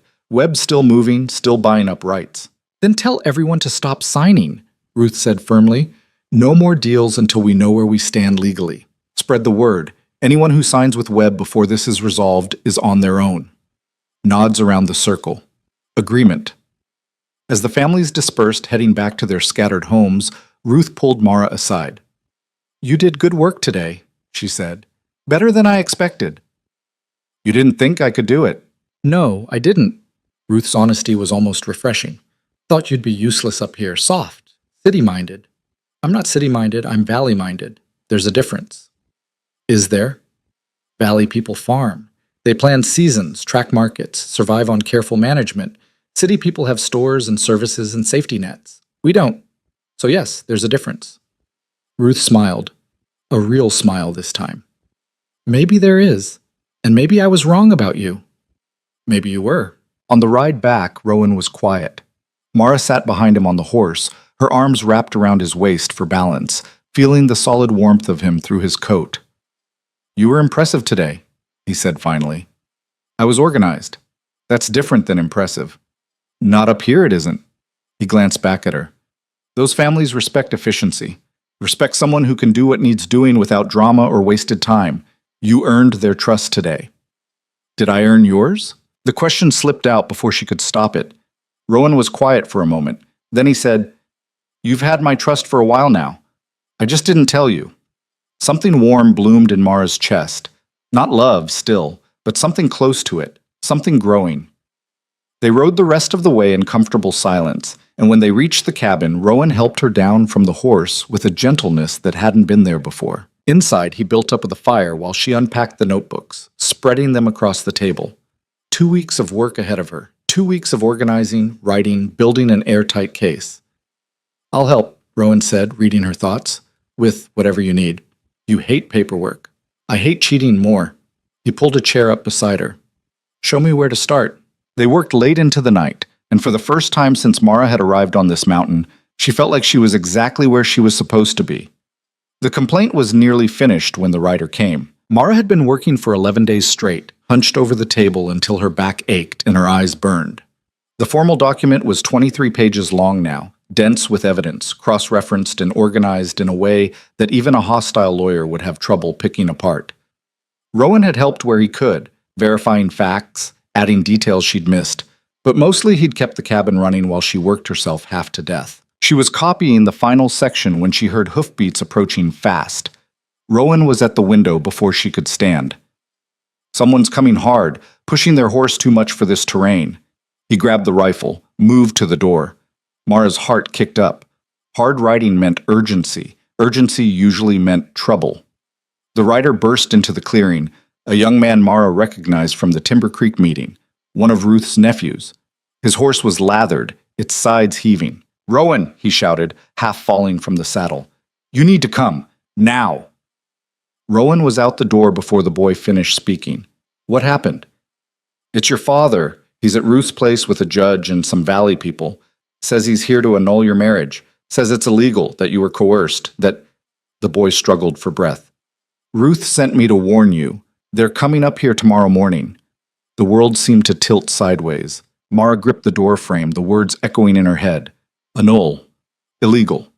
Coerced. Rowan's face had gone completely blank. The expression she'd learned meant he was feeling too much and showing none of it. My father's been dead to me for 8 years, he said quietly. Why is he here now?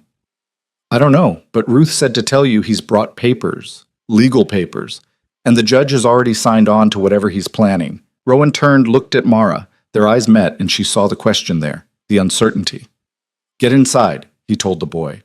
Warm up. Feed your horse. We need to think. Back in the cabin, Rowan paced while Mara tried to make sense of what was happening. The boy, his name was Danny, collapsed into a chair, gratefully accepting the coffee she poured him. Tell us everything, Rowan said. From the beginning. Danny wrapped his hands around the cup. Your father rode in yesterday afternoon with 4 other men. A judge named Carlson, 2 men who looked like lawyers, and another man in expensive clothes. Ruth said that one's a landowner from the Eastern Territory, owns half of Silver Creek Valley. What's his name? Whitmore. Charles Whitmore. Rowan stopped pacing. Never heard of him. Well, he's heard of you, or at least heard of your land. They spent all evening at Ruth's talking legal talk. She couldn't hear most of it, but she caught enough. They're claiming the marriage was entered under false pretenses, that Mara was substituted for Lydia without proper consent, that the whole thing is invalid. That's not how territorial law works, Mara said. The contract was for a marriage alliance between the Hale and Vance families. The specific bride wasn't legally binding. Danny looked at her with surprise. You know law? I know enough to know they're lying. Maybe they are, Rowan said grimly. But if they've got a judge willing to sign their papers, truth doesn't matter much. Why would a judge do that? Money, favors, pressure. Rowan ran a hand through his hair. My father's well connected in the lowlands, rich, influential. If he wants this marriage gone badly enough, he'll find a judge willing to make it happen. But why? Mara stood, moving to the table where her complaint lay. What does he gain? That's what I can't figure out. Danny cleared his throat. Ruth said, and this is just what she heard, that your father wants you to marry someone else, someone appropriate, the daughter of that Whitmore man. She's with them. Arrived this morning. The pieces started falling into place with sickening clarity. It's about land consolidation, Mara said slowly. Your father wants to connect your territory to Whitmore's holdings, create a continuous corridor from the high country to the lowland valleys. That kind of control would be worth, she calculated quickly, tens of thousands of dollars in trade rights alone. Rowan's laugh was bitter. Of course it is. It's always about money with him. Who is your father? Mara asked. You've never told me. Because it doesn't matter.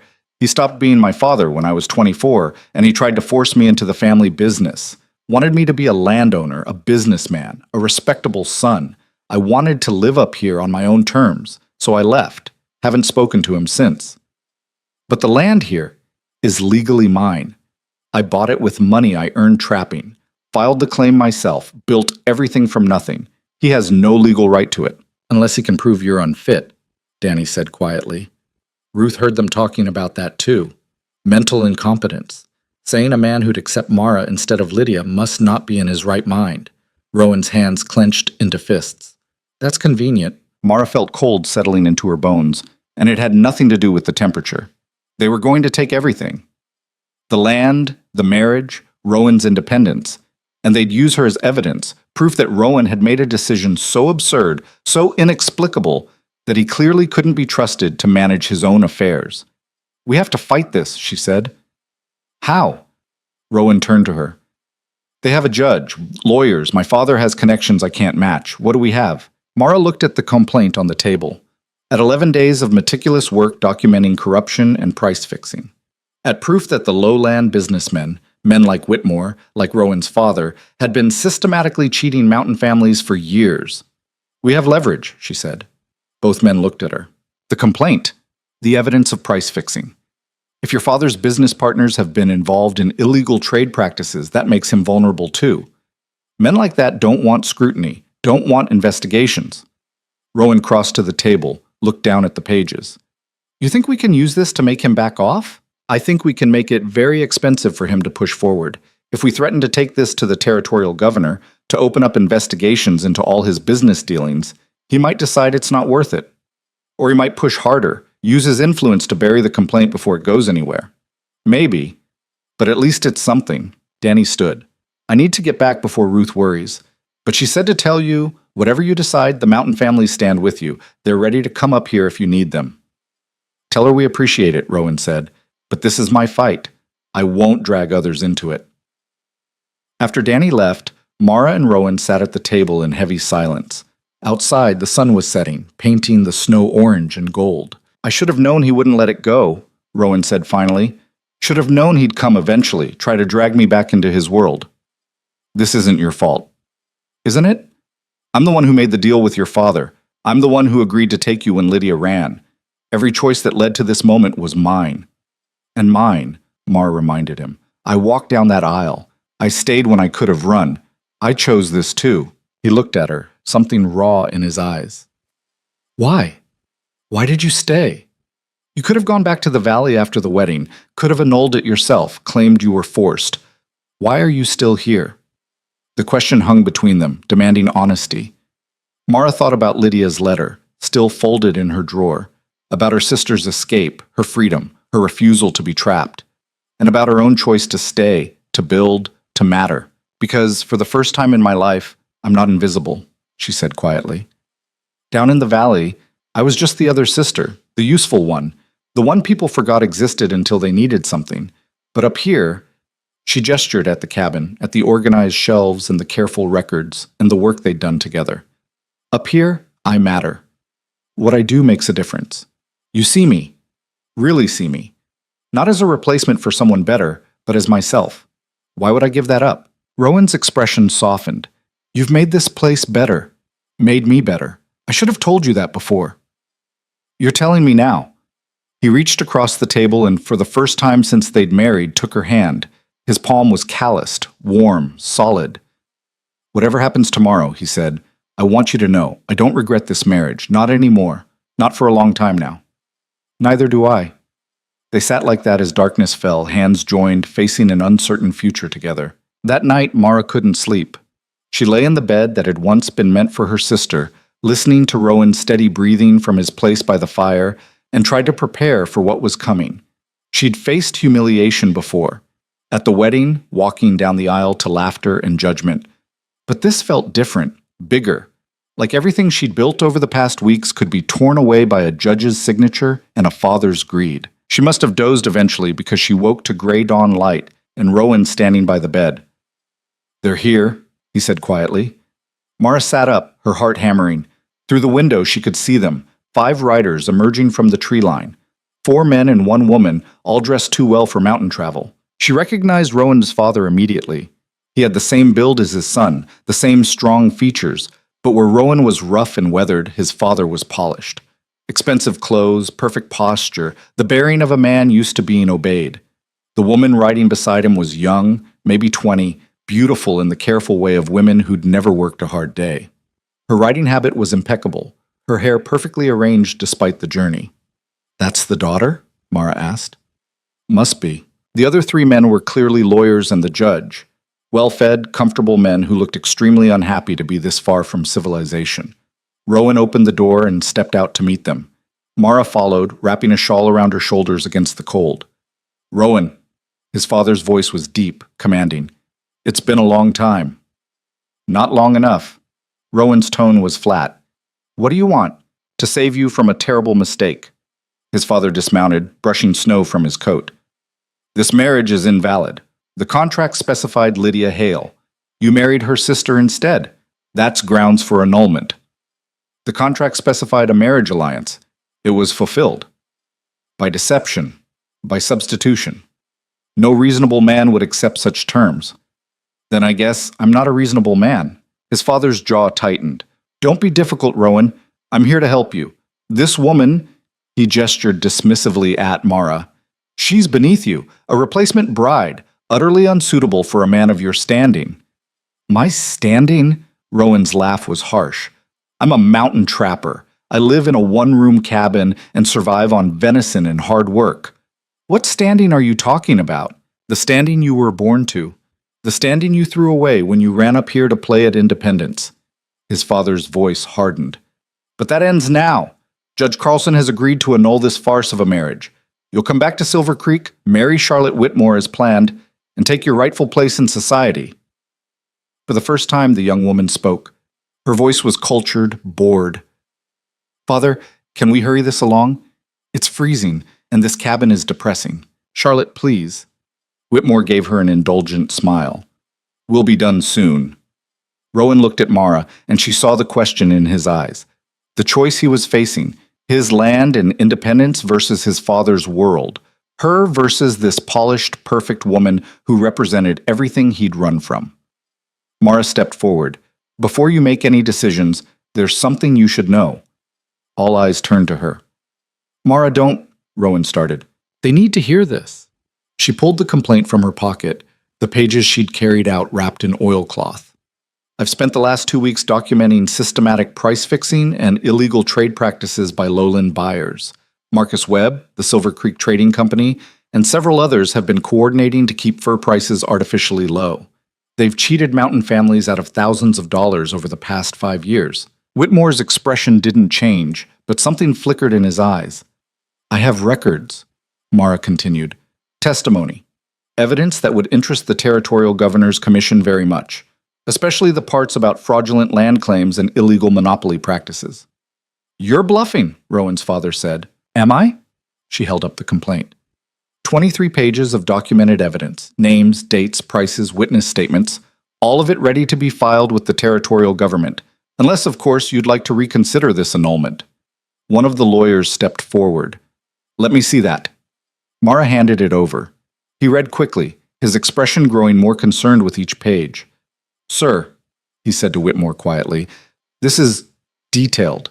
If even half of it's accurate. It's all accurate, Mara said firmly. And I have 8 families ready to testify. Whitmore took the complaint, scanned it himself. His face remained calm, but his hands gripped the pages too tightly. This proves nothing, he said finally. Market fluctuations are normal. Competition is legal.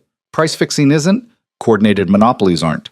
And I have documentation showing you and your partners deliberately divided the territory to avoid competition.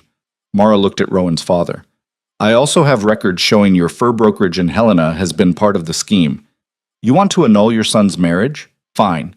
But that complaint goes to the governor tomorrow. And I promise you, the investigation that follows will be very thorough. The silence that fell was heavy, tense. Judge Carlson cleared his throat. Perhaps we should discuss this inside? Somewhere warmer? No, Rowan said flatly. You're not welcome in my home. His father's face reddened. Rowan, be reasonable. I am being reasonable. You came here to destroy my marriage, take my land, and drag me back to a life I don't want. And you're using the law to do it because you can't accept that I chose differently than you planned. He moved to stand beside Mara, close enough that their shoulders touched. So here's my answer. My marriage stands. My wife stays. And if you try to push this annulment, I'll make sure that complaint reaches every newspaper between here and Washington. See how that affects your business prospects. You destroy your own father?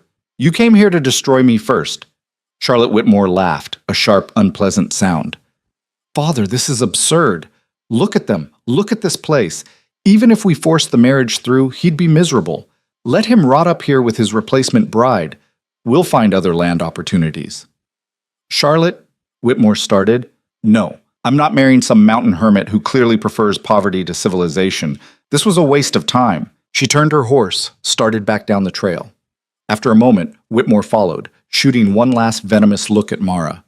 The lawyers and judge gathered their things, clearly eager to leave. Rowan's father remained. You're making a mistake, he said quietly. This woman, this life, it's beneath you. You still don't understand, Rowan replied. I never wanted what you wanted. Not the business, not the society, not the respectability. I wanted this. The mountain, the freedom, the choice to build my own life. With her? His father looked at Mara with open disdain. With her, Rowan confirmed. She's worth 10 of your business partners. She's smarter than your lawyers. And she sees me as I am, not as what you tried to force me to be. So yes, with her. His father stared at him for a long moment. Then he mounted his horse without another word and rode away. They stood in the clearing, watching the riders disappear into the trees, until the sound of hoofbeats faded completely. Then Rowan turned to Mara. You saved us, he said. We saved us, together. That complaint is going to the governor anyway. Those families deserve justice, not just leverage. She looked up at him. But it worked. They're gone. For now, my father's not the type to give up permanently. Then we'll deal with it when he comes back. Together. Rowan's hand found hers, squeezed gently. Together. They went back inside, and Mara added more wood to the fire. The cabin felt different now. Not just a shelter, not just a place to survive. Something more. I should finish the complaint, she said. Get it ready to file. Not today. Rowan pulled out the bottle of terrible whiskey, poured 2 cups. Today we celebrate being free of my father and his plans. That's worth celebrating? That's worth everything. They drank, and the whiskey was still terrible, but somehow it didn't matter. Over the next few days, Mara finalized the complaint and gave it to Ruth to take to Helena. The Mountain families pooled money for the filing fees and travel costs, and Ruth rode out with 2 other families willing to testify. It would take weeks, maybe months, for anything to come of it, but at least the process had started.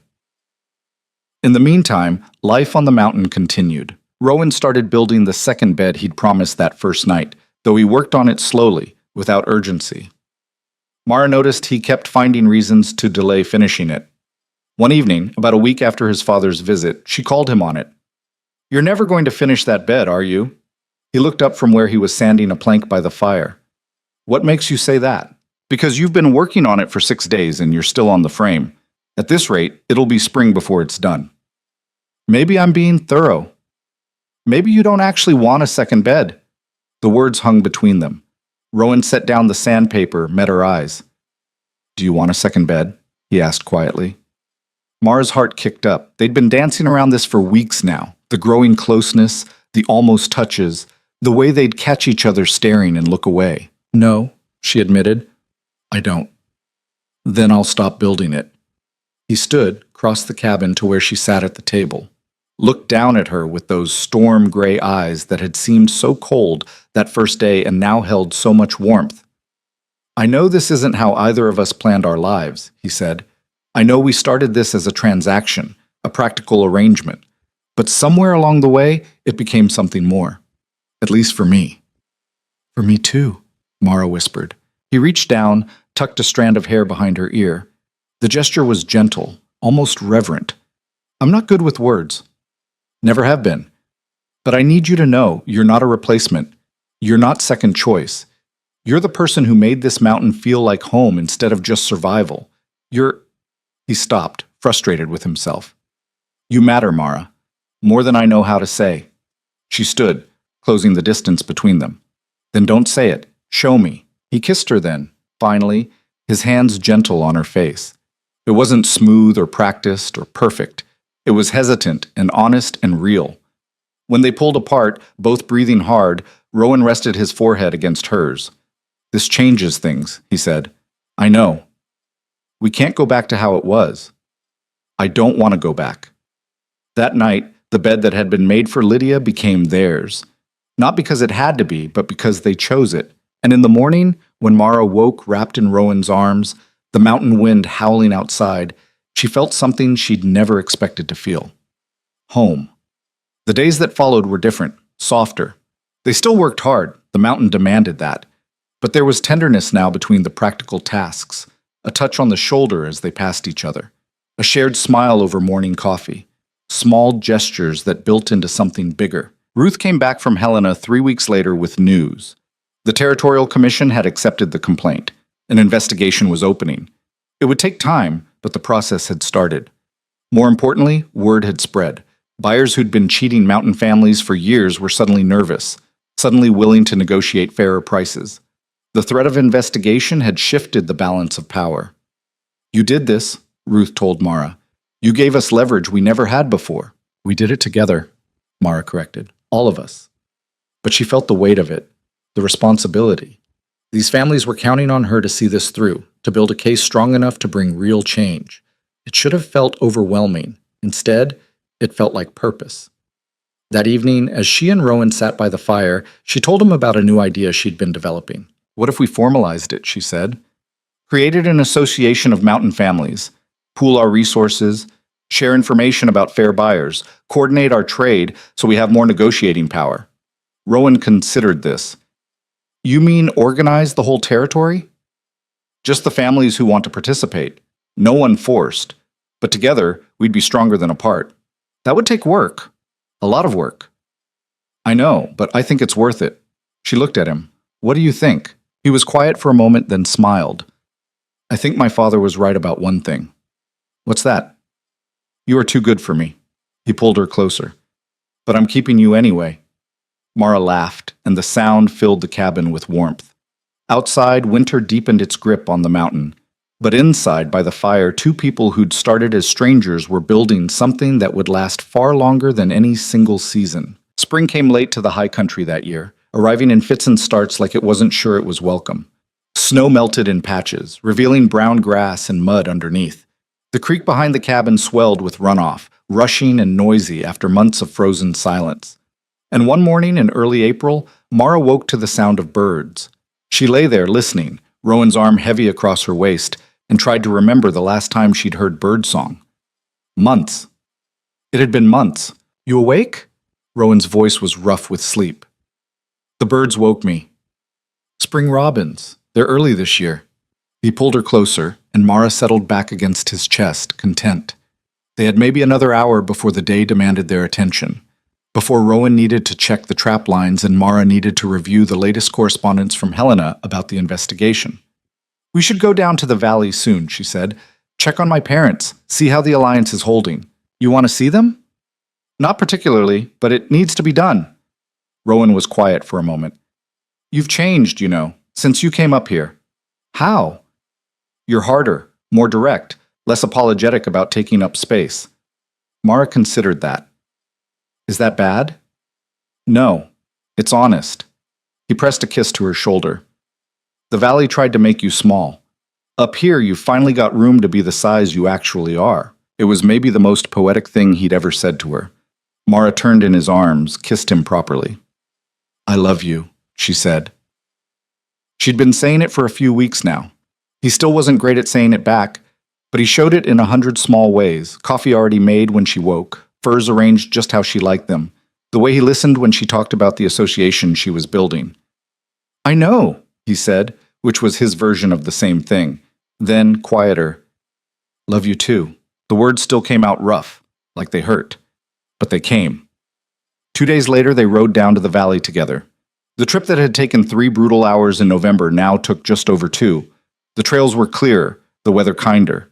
Mara rode Copper with confidence now, no longer terrified of the cliff edges and steep switchbacks. The Hale homestead looked smaller than she remembered. The house needed paint. The barn sagged. Sheep grazed in the far pasture, but there weren't as many as there should have been. Thomas Hale came out when he heard the horses, his face wary. When he saw Mara, relief and shame warred in his expression. Mara, you look well. I am well. She dismounted, let him embrace her briefly. He smelled like whiskey and failure. Where's Mama? Inside, she'll want to see you. Her mother was thinner, older looking. When she saw Mara, she burst into tears. I thought we heard rumors that Rowan's father tried to annul the marriage. We thought you'd come home. This is my home now, Mara said gently. The mountain, the cabin. Rowan. Her mother looked at her searchingly. Are you happy?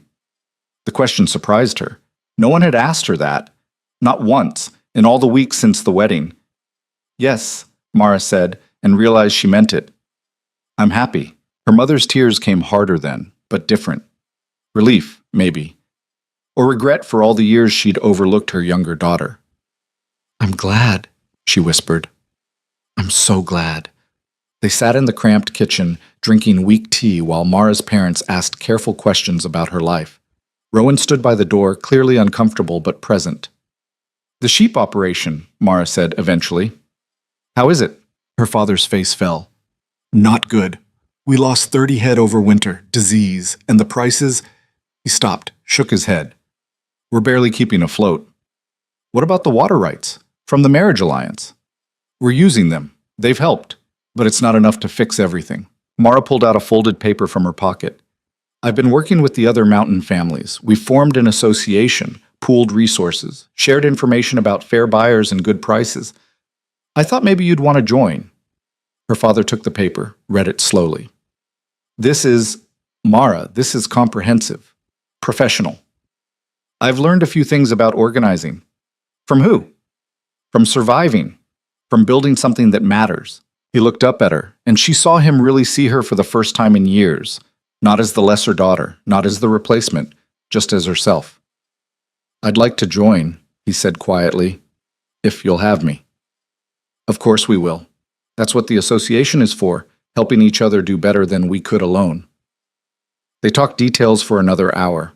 By the time Mara and Rowan left, her father looked lighter, more hopeful than she'd seen him in years. On the ride back up the mountain, Rowan said, That was kind of you, after everything they did.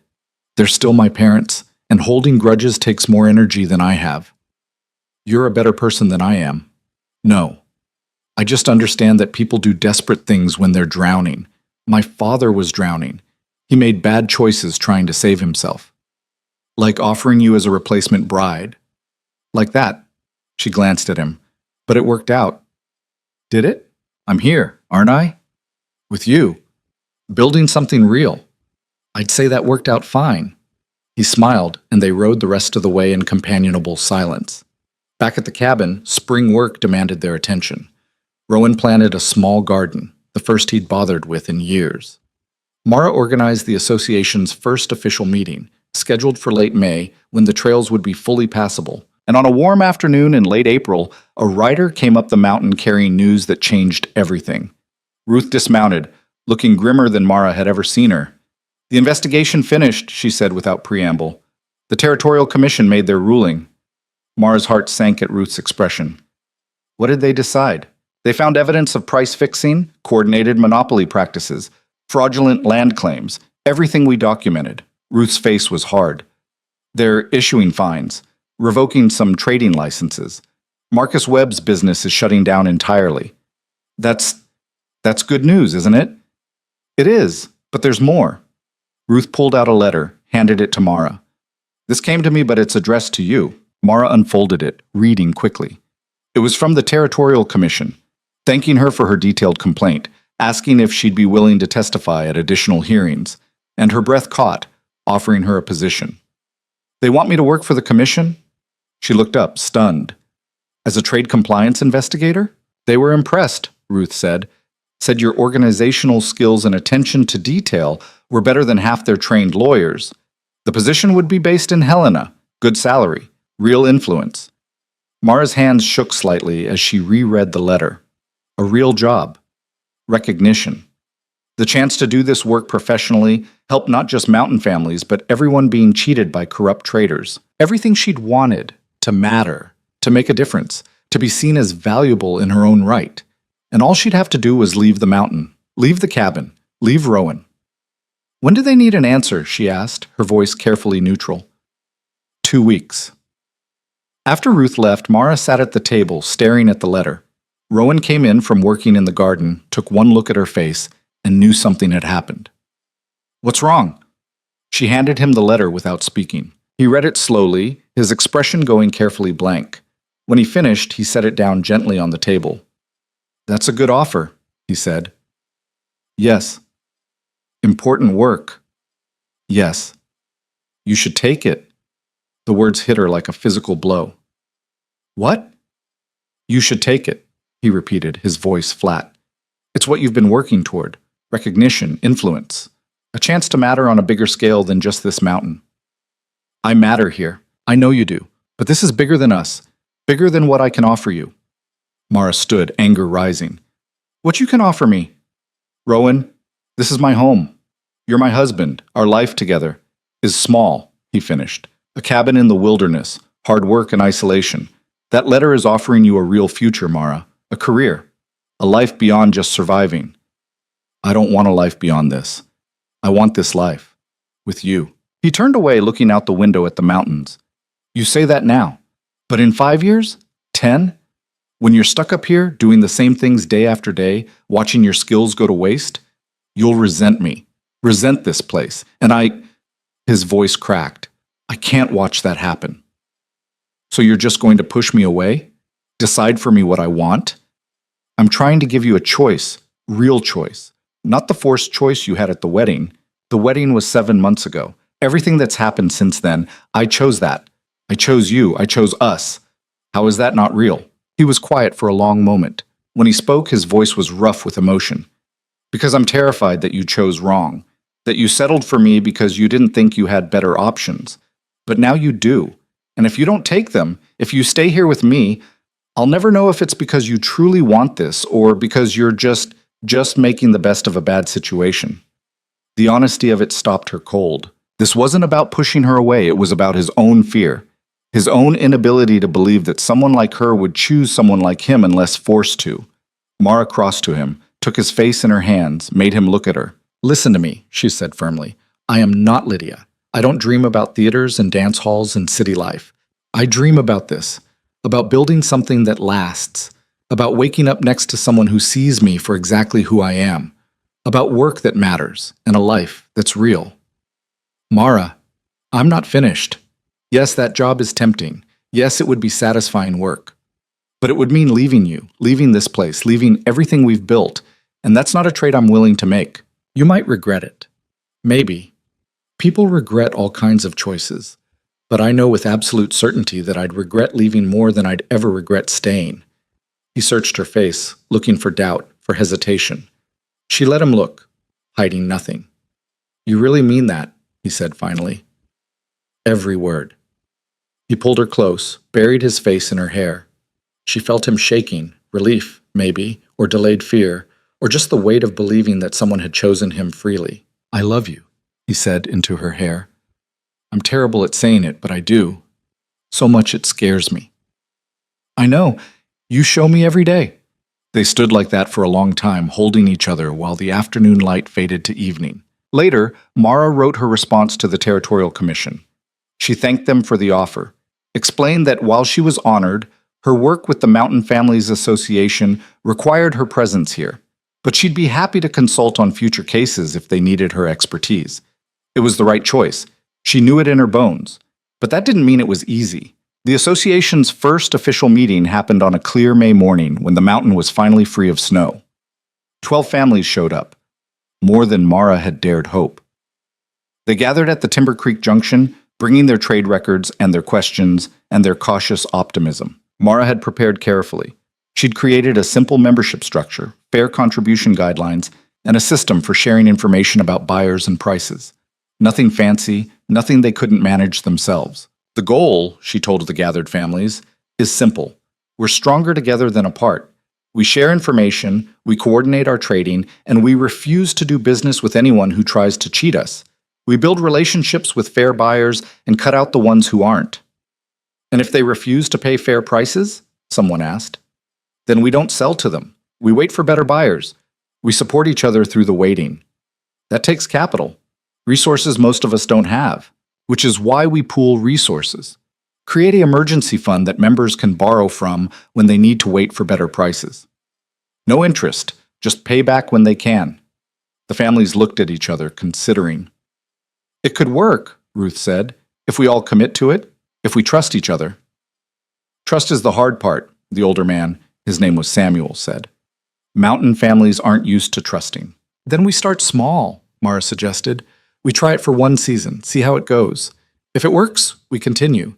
If it doesn't, we go back to how things were. Slowly, heads nodded. Agreement. They spent the rest of the day working out details. By the time the sun was setting, they had the framework of something real. Not perfect, but functional. A beginning. As families dispersed, heading back to their scattered homes, Ruth pulled Mara aside. I misjudged you, she said bluntly.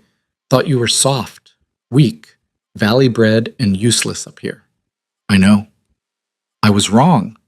You're one of the strongest people I've ever met, and what you've built here, she gestured at the departing families. It's going to change everything for us. We built it together. You started it. Don't diminish that. Mara didn't know what to say. Praise still felt foreign, uncomfortable. Ruth smiled. You'll learn to accept it eventually. Rowan's good at that, seeing what's valuable and holding on to it. He saw it in you before the rest of us did. He saw what he needed. I just happened to fit. No, he saw what you are. Strong, smart, capable. Everything a mountain life requires. Ruth squeezed her shoulder. You've earned your place here. Remember that. Summer came in full, warm, and bright. The garden Rowan had planted flourished. The association held its second meeting, then its third. More families joined. The emergency fund grew, and slowly, the balance of power shifted. Buyers who'd been cheating for years found themselves facing organized resistance. Families who'd always sold desperately, taking whatever price was offered, now waited for fair deals. Some buyers adapted, started paying honestly. Others gave up and moved to different territories where people were easier to exploit. It wasn't a revolution, just steady pressure applied consistently. But it worked. By late July, Mara could see the difference in the families around them. People stood a little straighter, spoke with more confidence. They weren't just surviving anymore. They were beginning to thrive. And on a warm August evening, as Mara and Rowan sat outside the cabin watching the sunset paint the mountains purple and gold, he said something that surprised her. I want to build a bigger cabin. She looked at him.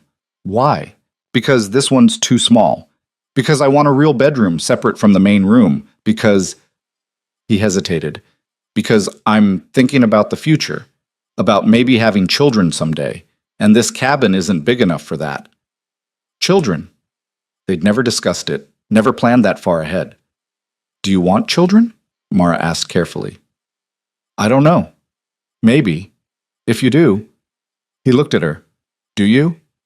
She thought about it, honestly considered it for the first time. Yes, she said slowly. Not right now, but someday. Yes. Then we'll need more space. We will. I was thinking, we could build onto the existing cabin, add a bedroom on the north side, expand the main room, put in real windows, not just these small ones. Maybe even a proper stove instead of just the hearth. Mara smiled. That sounds like settling in for the long term. It is settling in for the long term. This is home now, for both of us. Might as well make it comfortable. They started planning the expansion the next day. Drew rough sketches, argued about the layout, made and remade decisions. It was good work. Future work. The kind of planning you only did when you believed you'd be somewhere long enough to see it finished. In September, a letter arrived from Lydia. Mara almost didn't open it, but curiosity won out. The letter was short. Lydia was married now to James, the tinker's son. They lived in Silver Creek, running a small shop. She was pregnant. Happy, she claimed. Though the word felt hollow coming from Lydia, who'd always claimed happiness easily and discarded it just as fast. At the end, a single line, I hope you've forgiven me. Mara read it twice, then folded it carefully and put it in the drawer with all the other letters she'd received over the months. Correspondence from the association, notes from the Territorial Commission, updates from Ruth. Lydia? Rowan asked, seeing her expression. She wants forgiveness. Will you give it to her? I don't know, she made choices that hurt people. But those choices also led to this. To us. To a life I wouldn't trade for anything. Mara looked at him. How do you forgive someone for inadvertently giving you everything you needed? You just do, or you don't. Either way, it's your choice. Choice. Everything in her life now came down to choice. Not fate, not obligation, not desperate necessity, just the freedom to decide what mattered and what didn't. She decided Lydia didn't matter. Not enough to hold on to anger. Not enough to waste energy on resentment. She wrote back a brief note. I'm happy too. That's enough. It was the truth. And it was freedom. The cabin expansion took most of the fall. Rowan did the heavy work, but Mara helped where she could, holding boards steady, mixing mortar, measuring and rechecking dimensions. Ruth and a few other families came up to help during the framing. It became a community project, neighbors supporting neighbors. By the time the first snow fell in late November, the addition was finished. Not perfect. The windows didn't quite line up evenly, and one corner of the new bedroom was slightly crooked, but solid, weatherproof, theirs. The new bedroom had real glass windows that let in morning light, space for a proper bed, a dresser, storage. The main room had expanded to include a real kitchen area with a cast-iron stove they'd bought from a trader passing through. The cabin felt spacious now, like a home that could hold a family, not just two people surviving. On the first anniversary of their wedding, Rowan gave Mara a gift. It was a set of shelves he'd built himself, carefully sanded and fitted together. On the top shelf, he'd carved words into the wood. For Mara, who turned a cabin into a home.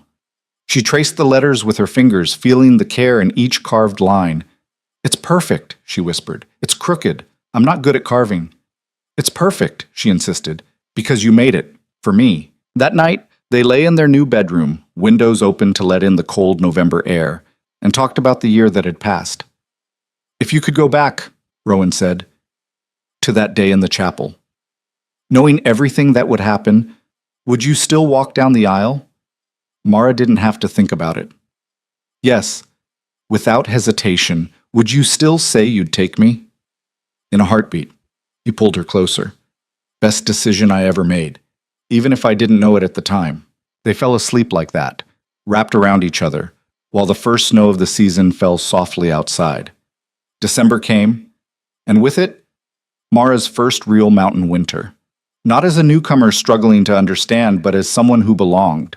She knew how to read the weather now, how to prepare for storms, how to ration supplies and make food last. The association held a winter gathering in late December, families bringing food and gathering at Ruth's larger cabin to celebrate making it through another year. There was music, someone had a fiddle, and dancing and stories. Mara watched Rowan talking with Samuel and some other men, gesturing as he explained something about trap placement. Watched how they listened, respected his expertise. He'd always been respected for his survival skills, but now he was part of something larger, connected. You did that, Ruth said, appearing beside her.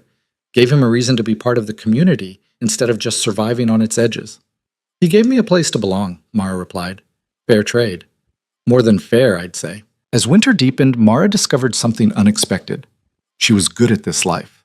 Not just competent, good. The work that had seemed overwhelming at first now felt natural. The isolation that should have driven her mad felt like peace. The harshness of mountain living had made her stronger, not broken her. She'd become the person she was always meant to be. Just needed the right place, the right challenge, the right partner to bring it out. In February, Ruth came up with news. The Territorial Commission had handed down final rulings in the price-fixing case. Marcus Webb was permanently barred from trading in Montana Territory. 2 other buyers were fined heavily and put under regulatory supervision, and new laws were being written to prevent future coordination between buyers. It won't solve everything, Ruth said, but it's a start, a real change. And it happened because you were stubborn enough to document everything. We were stubborn enough, Mara corrected. All of us. Take the credit, Mara. You earned it. Later, after Ruth left, Rowan found Mara standing by the window, looking out at the snow-covered mountains. "What are you thinking about?" he asked. "About value," she said. "All my life I thought my value came from what other people saw in me. How beautiful I was. How useful. How convenient. But that's not how value works, is it? Real value comes from what you build, what you contribute, who you choose to be. Took you long enough to figure that out." She turned to face him. "It took finding someone who saw me clearly, who didn't need me to be beautiful or charming or anything other than myself." "I'm selfish," Rowan said. "I saw what I needed and grabbed hold. Lucky for me, what I needed was you. Lucky for both of us." He crossed to her, took her hands. "I have something to tell you." "What?" "I talked to a lawyer in Silver Creek. About my father.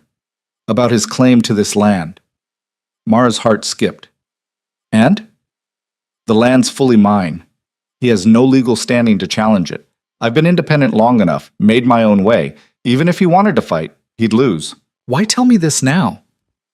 "Because I want you to know, this life, this place, it's secure. Not something that can be taken away on a whim. What we're building here is permanent. I never doubted that. I know. But I needed to hear it officially, needed to know for certain that no one can undo what we've made." Spring came again, right on time this year, and with it, Mara realized something that made her heart race with equal parts terror and joy. She was pregnant. She waited 3 weeks to be sure before telling Rowan. Chose a quiet evening when they were both sitting by the fire, the day's work done. "I need to tell you something," she said. He looked up from the trap he was mending. "What?" "I'm pregnant." His hands stilled. The trap fell forgotten to the floor. Are you sure?" "As sure as I can be without a doctor. All the signs are there." He crossed to her in 2 long strides, pulled her up, held her tight. "A baby," he whispered into her hair. "We're having a baby. Are you happy about it?" He pulled back, looked at her like she was insane. "Happy? Mara, I'm terrified and thrilled and completely overwhelmed. But yes, I'm happy." They told the association at the next meeting, told Ruth, who cried and hugged Mara so hard her ribs hurt, told her parents in a letter that came back full of joy and cautious hope. The Mountain families rallied, brought gifts, baby clothes someone's children had outgrown, a cradle Samuel built himself, advice and support, and the kind of community care that made Mara's throat tight with emotion. Summer passed in a blur of preparation. Rowan finished the nursery, painting the walls with whitewash, and building a changing table that was only slightly uneven. Mara sewed baby clothes and tried not to panic about everything she didn't know about motherhood. And in early October, on a clear morning when the aspens had turned gold and the air smelled like coming winter, she went into labor. Ruth came. So did 2 other mountain women who'd delivered babies before. They took over the cabin with calm efficiency, boiling water and preparing cloths and telling Rowan to make himself useful somewhere else. The labor was long, painful, messy and unglamorous and harder than any work Mara had ever done. But when she finally held her daughter, small and red-faced and screaming her displeasure at being born, every moment of pain was worth it. Rowan came in, looking pale and terrified, sat beside the bed, stared at the tiny person in Mara's arms like he couldn't quite believe she was real. "A daughter," he said, his voice rough with emotion. "A daughter," Mara agreed. "What should we name her?" They discussed names but never decided. Now, looking at this small person who'd changed everything, Mara knew what felt right. Hope, she said. I want to name her Hope. Rowan nodded, touching one tiny hand with his scarred, calloused finger. Hope Vance, I like it. The baby stopped crying, looked up at them with unfocused eyes, and Mara felt something shift in her chest. A new kind of love, fierce and protective and absolute. This was her family now. This was her life. Not the one she'd planned, not the one anyone expected, but the one she'd chosen. The one she'd built with her own hands and stubborn determination. And it was perfect in its imperfection, real in a way nothing in her old life had ever been real. That night, after the women had left and the baby was sleeping in her new cradle, Rowan and Mara sat together by the fire. We did it, Rowan said quietly. Built something that lasts. We're still building it, every day. True. He looked at her, and his eyes held everything he still struggled to put into words. Love, gratitude, wonder that this was his life now. Thank you. For what? For staying, for choosing this, for being exactly who you are. Mara leaned against him, watched the fire burn low, listened to their daughter's soft breathing. Thank you for seeing me, she said, for making space for me to become who I was meant to be. Outside, the mountain wind picked up, singing its endless song. But inside, there was warmth, there was family, there was a future stretching out ahead of them, uncertain but full of possibility. And Mara, the woman who'd once been invisible, who'd walked down an aisle to laughter and judgment, who'd been offered as a replacement and accepted out of desperation, she had finally found exactly where she belonged. Not because someone chose her, but because she'd chosen herself. And in the end, that was the only choice that mattered. Years later, when Hope was old enough to ask questions, she'd point to the carving on the shelves in the main room and ask what it meant. Mara would tell her the truth, about the wedding that wasn't meant for her, about the mountain that seemed impossible, about the man who saw her value when no one else did, about choosing to build instead of running, about love that grew slowly, honestly, in the space between survival and hope. Were you scared? Hope would ask. Terrified, Mara would answer honestly. But I was brave anyway. That's what matters. Not the absence of fear, but the choice to move forward despite it. And Hope would nod, storing the lesson away for her own future challenges. Because that's what Mara had learned on this mountain, in this life she'd built from nothing. Value isn't given. It's created, claimed, earned through the daily choice to show up and do the work and be exactly who you are. Love isn't perfect. It's honest. Built in the quiet moments between grand gestures. Proven through consistency, not drama. And home isn't a place you're born to. It's a place you build. With your own hands, your own choices, your own stubborn refusal to settle for less than you deserve. The mountain had taught her that. Rowan had shown her that. And she'd teach it to Hope when the time came. But for now, on this particular evening, with the fire burning low, and her family around her and the future spreading out, uncertain but unafraid before them, Mara was simply content.